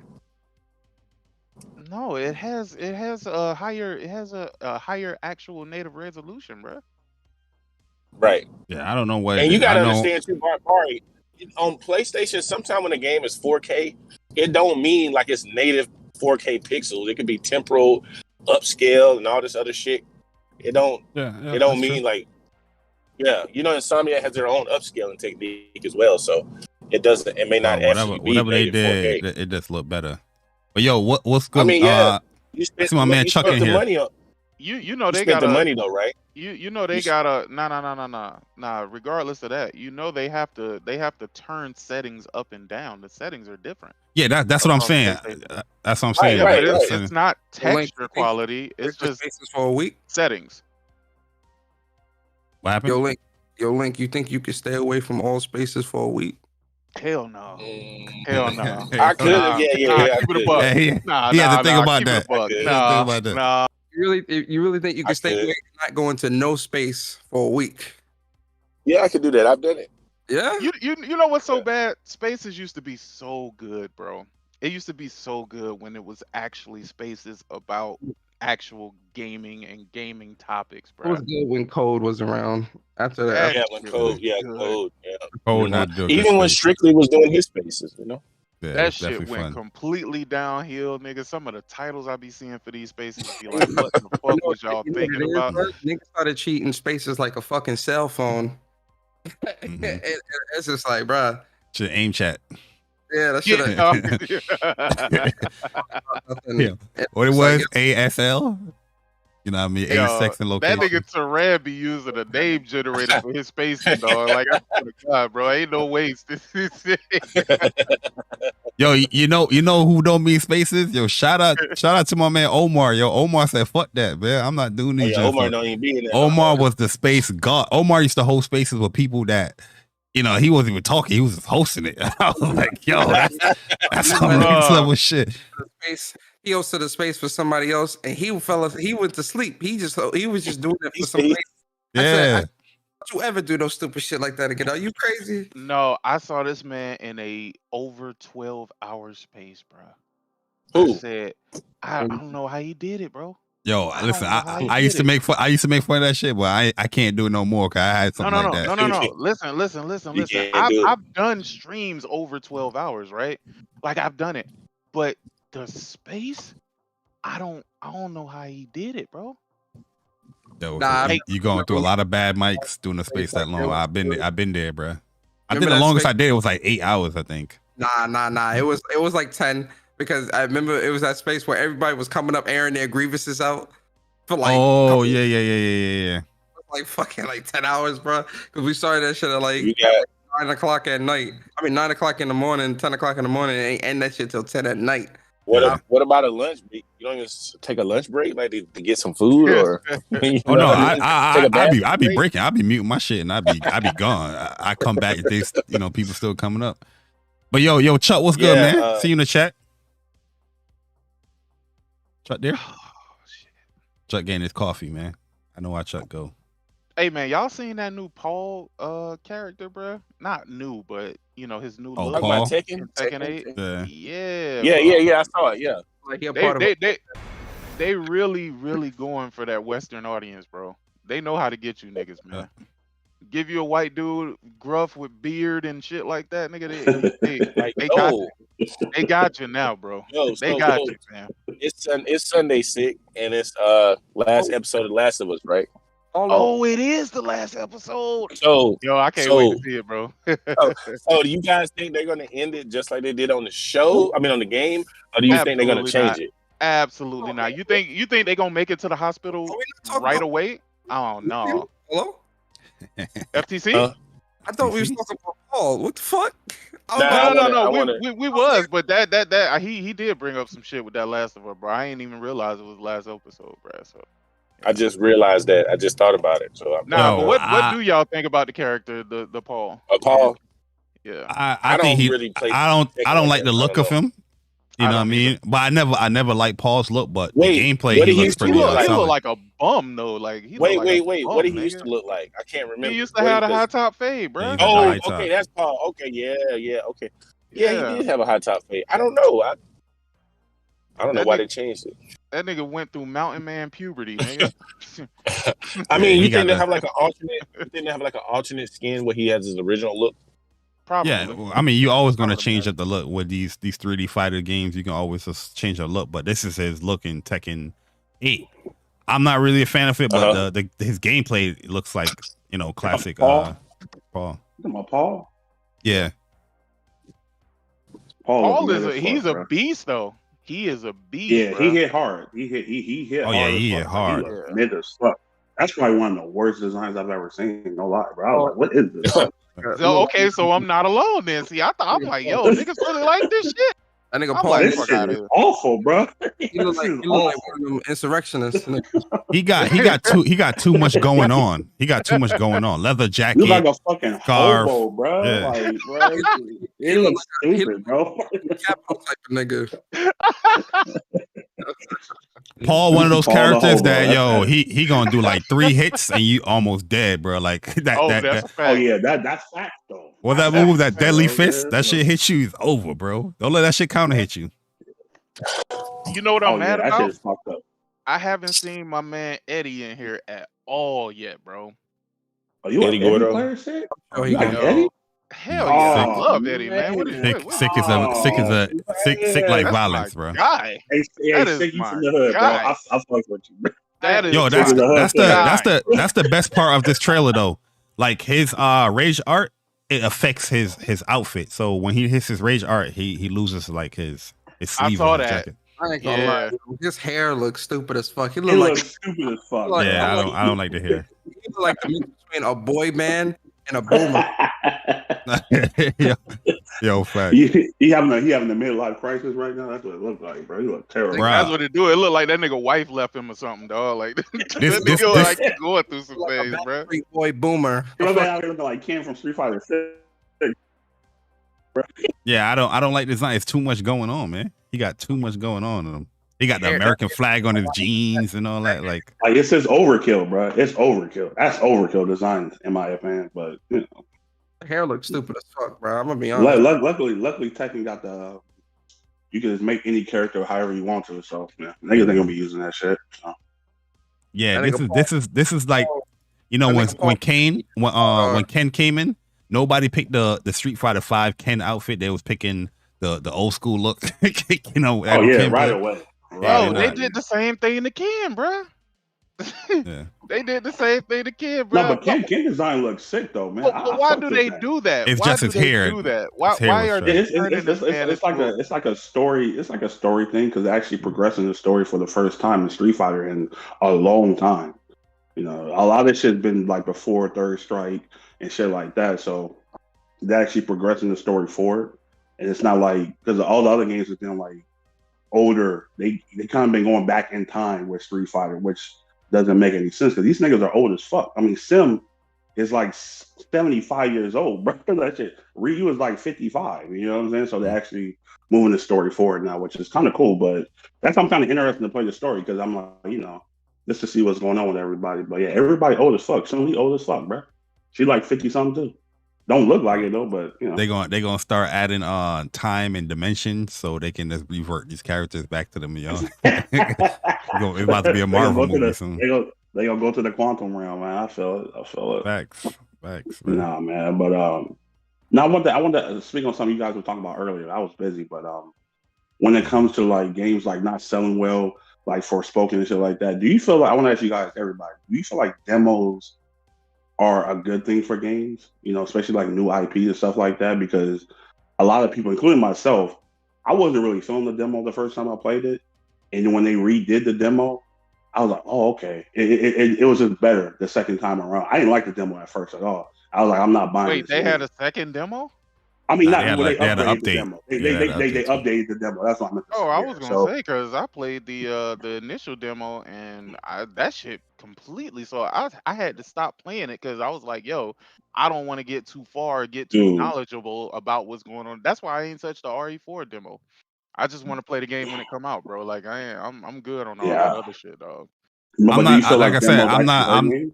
I think it could because I'm not the biggest fan of the demos where you just start you in a specific spot in the story. Like the ones that start you in the beginning, I'm all for that because okay, Oh, okay, you that took makes away sense. all the tutorial stuff that you know that you're typically going to do in the beginning of the game anyway, and I don't have to do that when the game come out. You know what I mean? I think those demos does do better overall. The ones that let's be proper you in this world and oh here's play around. All those games that be having those demos, they don't sell. Every single one of them, they don't sell. Listen, I think when it comes to a demo, it's how you execute it as well. I think what hurt Forspoken a little bit was the fact that the demo that they put, there was a lot of issues with that demo itself, like the text and it looked kind of off when it came to like the resolution and frame rate and stuff like that. They fixed it obviously, but that in itself, that first impression is also I think part of what turned people off. But even where you were in that demo, it did not do the game any justice because how the game starts and the lead up to that area and like the story and all that stuff, you're missing out on a great game, man. That's The thing nah, is, but like when a you lot of create those a demos demo, like that. you don't want to spoil shit, dog. And I Yeah, think that's why they don't go that route. the thing is, like a demo like that is to showcase. Okay, here's how the combat abilities are going to be. Here's some of the stuff that you're going to be doing in the game.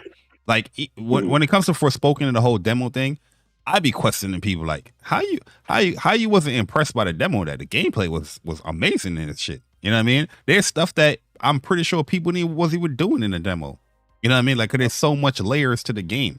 You know what I mean? The problem with Forspoken is that it's just not a game where it's just I can just pick up and just play and just learn everything. You gotta actually learn the game, and that's a big issue when it comes to gamers when it comes to games like that. It's no different. That's why a lot of people don't play fighting games. Why? Because you gotta learn it. You know what I mean? And people don't want to go. They play them. They just don't stick with them. That's what. They don't stick. That's exactly. why we don't hear capping for Wolong, dog. I love so much how they did Wolong, dog. I swear on God, dog. I fucking love the way they did this game. The reason why is because they don't give you that Elden Ring ability where you can just start fucking summoning people to come help you. Nah, you got to learn how to play this bitch first, and then we'll give you that. Bro, I haven't summoned a single person in this game since I played it, bro. And I think I'm like probably 75% through it at this point. But dog, I know that motherfucker stopped playing it right at that first boss. At that first boss, they said, fuck this. Fuck this. Fuck I mean, this. It look at the wasn't numbers, even because it was hard, though. It wasn't even because it was hard, though, Look at the dog. completion of the 33% on Xbox, the trophy or the achievement for the first boss. I saw people. That's ridiculous. About like the first boss being like the hardest boss, and they weren't feeling that. Yo, a lot of people look at that as like a flaw, though. I'm not saying it's a flaw. I like when games incentivize you to encourage you to like, all right, learn the game and beat it. Because now that if you beat that boss, you unlock the multiplayer stuff where you can call people in, right? Yeah, but that first boss is probably the easiest boss. It ain't hard, dog. It's probably the easiest. Oh, I ain't play it. So. Listen, he has a few moves. He has a few moves that he do, right? And he does the same thing over and over and over and over. The only thing you have to learn is the parry, bruh. That's it. When you learn the parry, bro, I beat the nigga in 42 seconds. Bro, listen, I know one thing in this gaming community. 42 seconds, bro. A lot of people don't want to learn. It's parrying. Trust me. I know I've had for- a lot of I had Oh, a no, lot of they not. conversation debates with people about parrying in games, and that's not all parries are the same. You just gotta actually watch the frame data, not watch the frame data, but look in the animation. They don't pay attention to that shit. So I know. You know what I mean? Let me tell you. If they think that that's the hardest boss in the game, I'm gonna tell you, they ain't gonna make it. They definitely not gonna make it far, even if they beat that boss. Nigga, you got a boss who literally fucking swallows some crack, and then the nigga just like spawn like 8 of him. Spawn 8 of him, dog, and you gotta beat all 8 of him because the 8 of him is buffing him. So it makes him hit harder for them to be there. They are easy to kill. But you have to kill all of them. So you can finally get to him, or either they just gonna bombard your ass with all type of fucking spells and shit. How did they beat Elden Ring? Because they could call people. Because they could fucking watch videos and mimics and spawn mimics and shit like that. None of that shit helped me. I don't know. Yo, Elden Ring. No disrespect, Elden Ring. I love Elden Ring, but it's a very community-driven game. Yep. It was, yeah. I didn't need no help with which is nothing bad, but it's just show like a lot of people breeze by that game because of the community. Yeah. Yo, even the nigga who created the shit was like, yo, bro, I don't even know why this shit's so popular, bro. We ain't even do nothing different. He did. I said, nigga, it's popular because Horizon was coming out, bro. The media wanted to make sure this was That's why, nigga. That's why. They made sure they pushed that game. I knew Elden Ring people was crazy when we once again the space common denominator. My man said, yo, I'm sick and tired of devs putting in stuff like objectives and stuff in the game. I want to do it myself. So I was like, yo, wait, so you don't want the devs to put like explain like a side mission? He said, no, I write the notes myself. I say, yo. Yeah, he said he had a note. Did he say he had a notepad or something? Yeah, he said he got a notepad. I was like, yo, my God. Fucker, ain't no way in hell I'm doing no shit like that, bro. I say, you got it, bro. You got it. All of this game. That's my biggest issue with Elden Ring. It's not even Elden Ring itself, right? I like Elden Ring and I think it's a dope game. It's the community and the ideology that Elden Ring spawned from these idiots.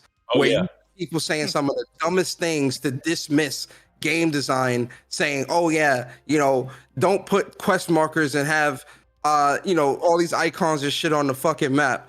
Don't have that. And I'm like, yo, what? Which most games give you the option of turning that stuff off. They just the thing is now that every like due to Elden Ring's popularity and success, developers are going to start mimicking that stuff. We already hear that with Naughty Dog. Let's see if people keep that same energy. That's what they like in their games. A developer. It's not about the energy, dog. Let's keep. It's Sick knows what it is. Sick knows what it is. I do know what it is, bro. And listen, a developer said that they QA test these games and the shit. Oh, we know say it's PlayStation. I know. No, they said the thing that Elden Ring getting praised for not having no markers on the map, but they have to spend time, but or no quest log or whatever. They said, how the fuck could we QA test some shit like this when you're not even telling nobody where the shit is? It just don't make sense, man. They said they should be praised. But the thing is, Elden Ring does tell you where you got to go. It does. In the main story path, it does tell you. It does. Yeah, like each beacon you hit, it tell you where you should go. It tell you your objective. But it doesn't show you. You don't have no quest log. You don't have nothing to keep up with your shit. You have to keep up with it yourself or look it up. Yeah, you can just do whatever you want to do. That's the open world. People did that Ronnie's quest line and didn't look nothing up. Oh yeah, it's impossible, bro. There's no way.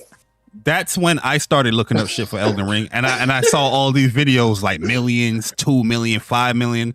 I was like, yo, everybody seemed like they're so knowledgeable about it, but I'm seeing all these videos about doing this. It's like, yo, 5 million views. Everybody was doing Elden Ring videos. Yo, that was the same shit with Bloodborne and the fucking baby shit. Dog, remember the fucking umbilical cord or something?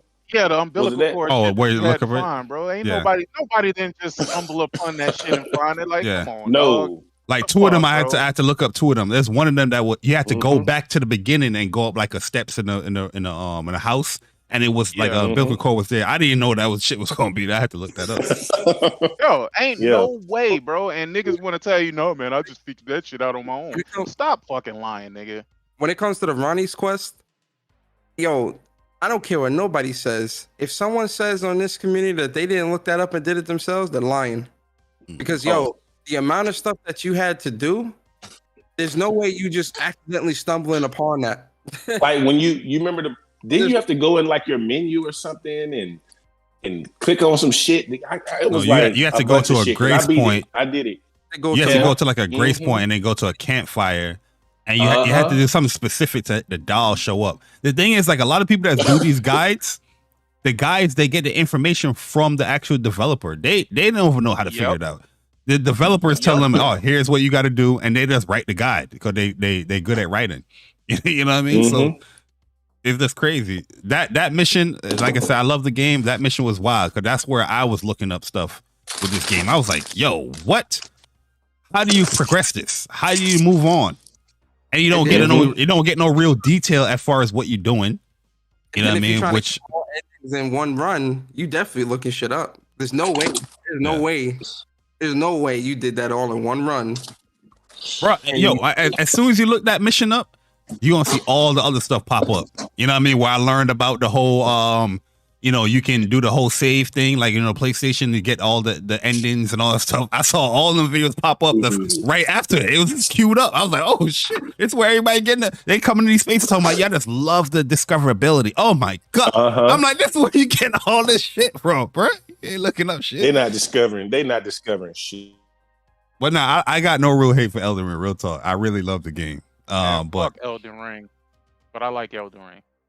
Yeah, you know what I mean? It's Zelda is a different story. That game is just like fucking the community trash. that Elden Ring spawned. That's my thing. Like these idiots that be walking around here saying the stupid shit that they say. That's the shit I don't like. Yo, man said I write the notes. I don't want developers to do that for me. I say, yo, bro, you got that. You got that, dog. I don't even know what to follow up with that.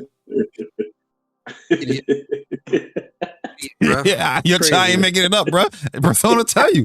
Persona was in there. Nah, nigga, he wanted that shit to be an assignment, nigga. Yo, that's what he said. A journalist said that shit, dog. Bro, the man said he'd rather do the homework.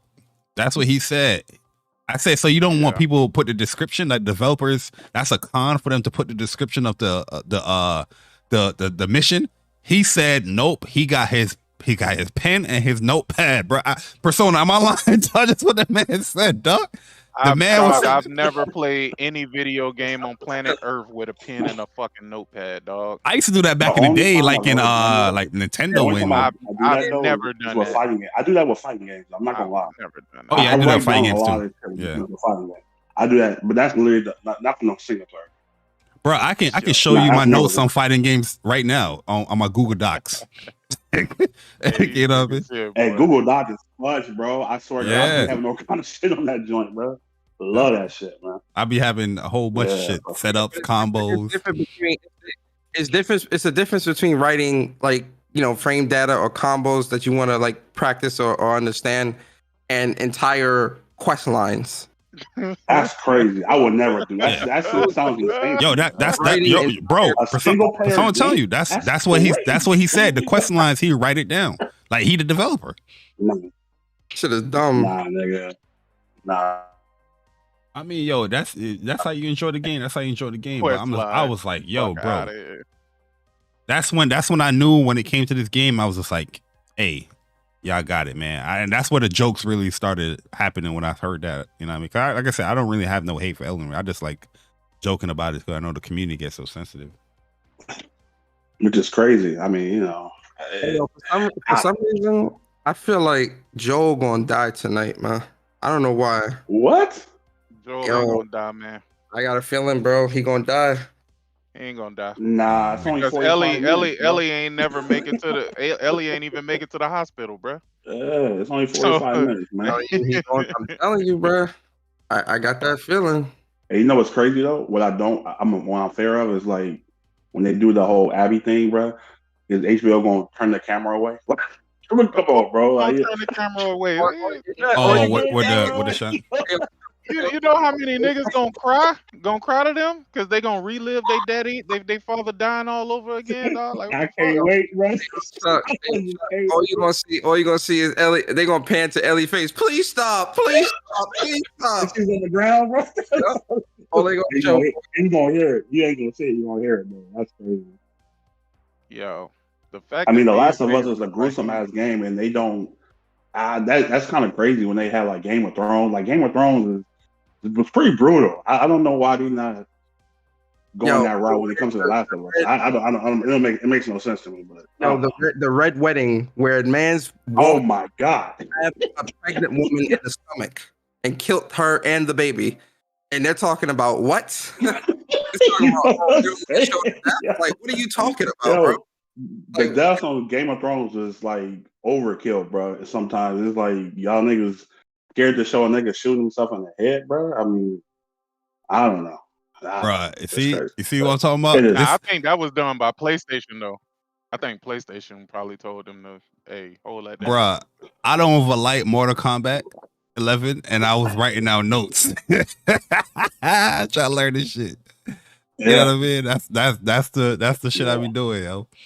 Oh You yeah, know what my biggest one is Zato from Guilty Gear Strive, bro. I got pages on that. Wait, what exactly are y'all writing down? Because I'm so confused. Combos, right combos, setups. You know what I'm saying? What's frame data, what's negative? Yeah, I write all that shit down, bro. Like seriously. Yo, look, I like don't know why I do. I've been doing that for a long time. I'm like here, up 3, wake up moves, defensive mechanics, up 3, invincible attack uses 1 bar offense and defense. Yeah, right, all that shit up, bro. It was bad, bro. I'm very detailed when it comes to that shit, bro. Like I don't know, it's kind of like therapeutic in a way. And it's good to have everything in one spot, so you don't have to keep looking for shit. You know what I'm saying? I don't like doing that. Yeah, I'm a person. I write a lot of stuff down, like my notes in on my iPhone. Like it's just a whole bunch of like notes of writing shit down. I don't see how y'all do it. I don't know why I do it. It's actually crazy. Man. It's crazy. Nah, but see, you probably be out here beasting too. So that's the difference. That's the difference between niggas who practice and niggas who don't practice. Like sick. I'm gonna be honest with you. That's what I was talking about on my podcast. I had to rant on these niggas. I'm tired of these niggas in these spaces. There we go again. A lot of these niggas is fucking trash, bro. And I was talking like they big shit, bro, but they never pull up. They never fucking pull up, bro. So I'm just like, I got tired of it. Whoa. You told a nigga in the space to play a game? Whoa. I mean, bro. That's the norm. Like, you know what I'm saying? I'm like, I don't do the drama shit, you know what I'm saying? If I see like a title, let's talk about Fortnite, I pop in there and like, let's play it. They just come up with all these excuses and I'm at my brother's house. And, these niggas, and they know they whack too. You know what's the craziest thing too, Chuck? And second bar, these niggas will tell you they got no time to games with being in space all day. Man, I used to preach that shit, dog. I got a wife. I got kids. I don't want to hear none of that shit, bro. I'm being like dead ass serious. I don't want to hear none of that shit. Ain't enough How time. You want to space all day, but don't. Oh man, Facts. Yeah, I don't know, man, but you had to call them niggas out, bro. So I'm tired. I know these niggas gonna run in Street Fighter 6, so that's all these niggas do. Just talk. Everybody's talking about niggas had 2 betas, and then nobody. We had like 20 people that were that one time. We had like 40 people in our little spot, and there was more niggas talking. I'll catch you in the next one. Shut your ass up, nigga. I'm done with you, man. You're trash, bro. I'm gonna catch you on the next one. And you put out the lobby information on that, so there's no excuse. I put out the lobby. As soon as the game come out, as soon as the game come out, these dudes gonna play it for like a couple days, and they're not gonna play it no more, bro, because they're not gonna want to learn. They're not gonna learn and get good at the game. They're not gonna want to learn. They're not gonna want to learn. Like, we've been doing this shit for too long. It's just like white noise to me now, man. That's why I'm not really tripping. You know what I'm saying? Like, we're gonna run some matches. You get into a match with them, they play 2 matches and dip. I gotta go. What? Hey, bro. Y'all ain't you ain't gonna have this shit recorded on me. Niggas gonna Y'all get know like that shit true, dog. Niggas do not want to take no L's, bro. Like, I'm like, come that on, shit is man. mad weird, bro. I'm like, beyond we Come in stream. a I different was getting my account. ass kicked that day, bro. I was getting my ass. I didn't care, bro. I'm like, who cares? Like, we just learning how to fucking play Bro, the game, learning having how, fun. bro. It's not that big of a deal to me, Yo, huh? fuck. It's the same thing. Yeah, I mean, yeah, niggas is chilling, bro. Like, it's just fun. Like, niggas act like there's money on the line or something. You know what I'm saying? Like, Yo, goddamn, especially nigga, for a it's beta. nigga, this is something. Yeah, it's a beta that Beta, nobody nigga. know how to play. Some people's gonna be better than others, but like, you know what I mean? It's just like, yo, nobody Yeah. really know how to play the game yet. It's a new game. I ain't gonna lie, I was Yeah. hot about that shit too. I ain't get in the street. I ain't get in any of the Street Fighter 6 beta, Damn. bro. I was just like, fuck out of here, dog. Yeah, I that shit signed was up well. with multiple accounts and everything, nigga. I feel like they recorded my IP. They was like, fuck you, nigga. Well, shout out to the PC community, because I don't think we're gonna get an X beta because they cracked that shit up. They cracked right now. The Oh beta is up. no, the beta is. We're not getting no more betas. Wait, we're they not did getting what? Oh, they cracked that one. They cracked that joint. They've been playing the beta since October. Oh, wait. So I could download the beta then. Yeah, you can actually Does it download actually There's work? a cracked version of the game. yeah, cracked Yeah. version of the game. Does yeah. it work though? Does it work online? Yes. Niggas are using Parsec on PC to play. Yeah. Because there's no online features, but if you use Parsec, you can just link with somebody on PC and you can play. Niggas been playing this shit since October, bro. That's why we haven't got no new Wait. characters You in got the you beta. got a PC? You got PC? Game? Nah, I'm good, bro. I'm Oh, good. I'm good. I ain't gonna download it if I can't play with it. Well, I guess I could play offline, right? Oh, yes, niggas is playing. Especially when they announced that $2 million for Captain. Niggas is grinding this game, bro. Yo, is the That's stream buffering for you guys? Let me know, yo. Because OBS that's going crazy right Nah. now. You said no, Persona? But nah, yeah, it's gonna be great. My you end good. my end of OBS it's going red, it's going yellow, it's going green. It's going all over the place. I don't know. Yeah, OBS be tripping. Hey, do the side chat work for you on OBS? Oh, that ever since that Or little do it side tell you chat to joint, log in? yeah, you log in to like set up the broadcast, and you will have like an OBS chat. But ever since they implemented that stuff, like YouTube Yeah, but chat, does it work for you? yeah, it worked, yeah. But YouTube chat will have this little delay. Like where it you will can stagger. actually restart. Wait. I think we might be talking about two different things. Can you actually respond to people via the Streamlabs OBS chat? Oh, I don't use Streamlabs. I just use OBS app, the OBS thing. But yeah, you can respond to people with that OBS Oh, chat. okay, Yeah. okay. No. I'm talking about specifically Streamlabs because I think they cut that feature out. It used to work, and now it keep telling you to log in, even though you're logged in and streaming. Are you fuck with Streamlabs? Oh yeah, I fuck with Streamlabs, bro. I don't give a fuck about all that controversy that was going on. Niggas talking about they stole that. Nigga, do better. Do better, nigga, with locking your shit down. Don't make free software and then tell people it ain't free when they use it. Like they used your shit, they turned it into something else, and now you mad. But you put it out there for free as freeware. Yeah, like right now, That's OBS. exactly what happened with Are you there? Yeah, I'm here. I'm here. Oh, my bad. Nah, I'm saying like No, right that's now. exactly what happened with Chrome and Edge. Chrome, guess what happened? This is what's just like fucking. It just tickles my fucking fancy, dog. Cause y'all just don't know how ruthless Microsoft is, bro. Them niggas, dog. Y'all ever use Edge on your computer? No, I don't. Nah, I use don't use that. that shit at work. You've niggas never use it turned at it work. on at all, whatsoever. Never put it up at all. Yeah, Bruh, I've used it is here and there, but Google I don't use it. Chrome. It is literally Google Chrome. But see, Microsoft purchased GitHub. Y'all know what GitHub is, right?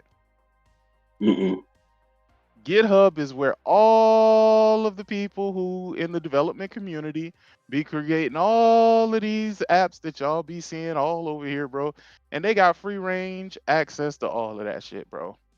Nigga, they got the Chromium code, nigga, and they turn Edge into their Google Chrome competitor by using Google Chrome's fucking code. Go look at it. It's the exact same thing as Google Chrome. Yeah, I think it might be a YouTube thing now because now it's saying I got no data. I don't know what the fuck going on with this shit. Are y'all still there? Can y'all hear me? Yeah, we still. Hear you. Yeah, I don't know what's going on YouTube now. do be acting up though. Because YouTube do be acting up. Yo, YouTube is so inconsistent too, dog. YouTube is so inconsistent. I stream at like 22K bit rate, and YouTube is telling me I'm not receiving enough bit rate to maintain a smooth stream. Wait, 22K or 2200? 22,000 bit rate, whatever it is, But why? KBs. No, that's to get like a clearer Yeah, but image. why? You streaming 1080 though.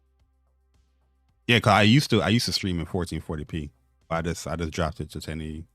Oh, okay. But it's still everything that's Yeah, I mean with that crisper.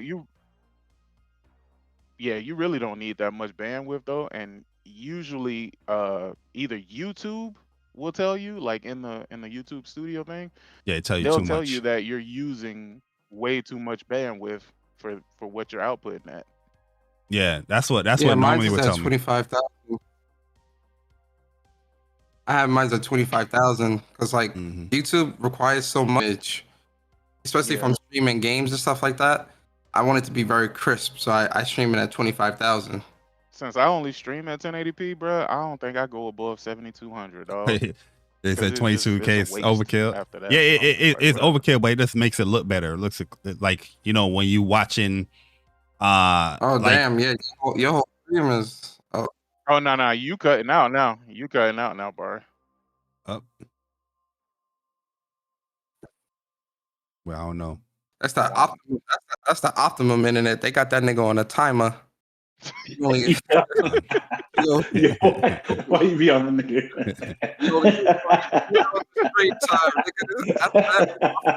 Hey, he got wait till after 9 p.m. to stream. They say you streaming at peak hours. Well, yo, with that being said, hey, Optimum, you already told me what it is.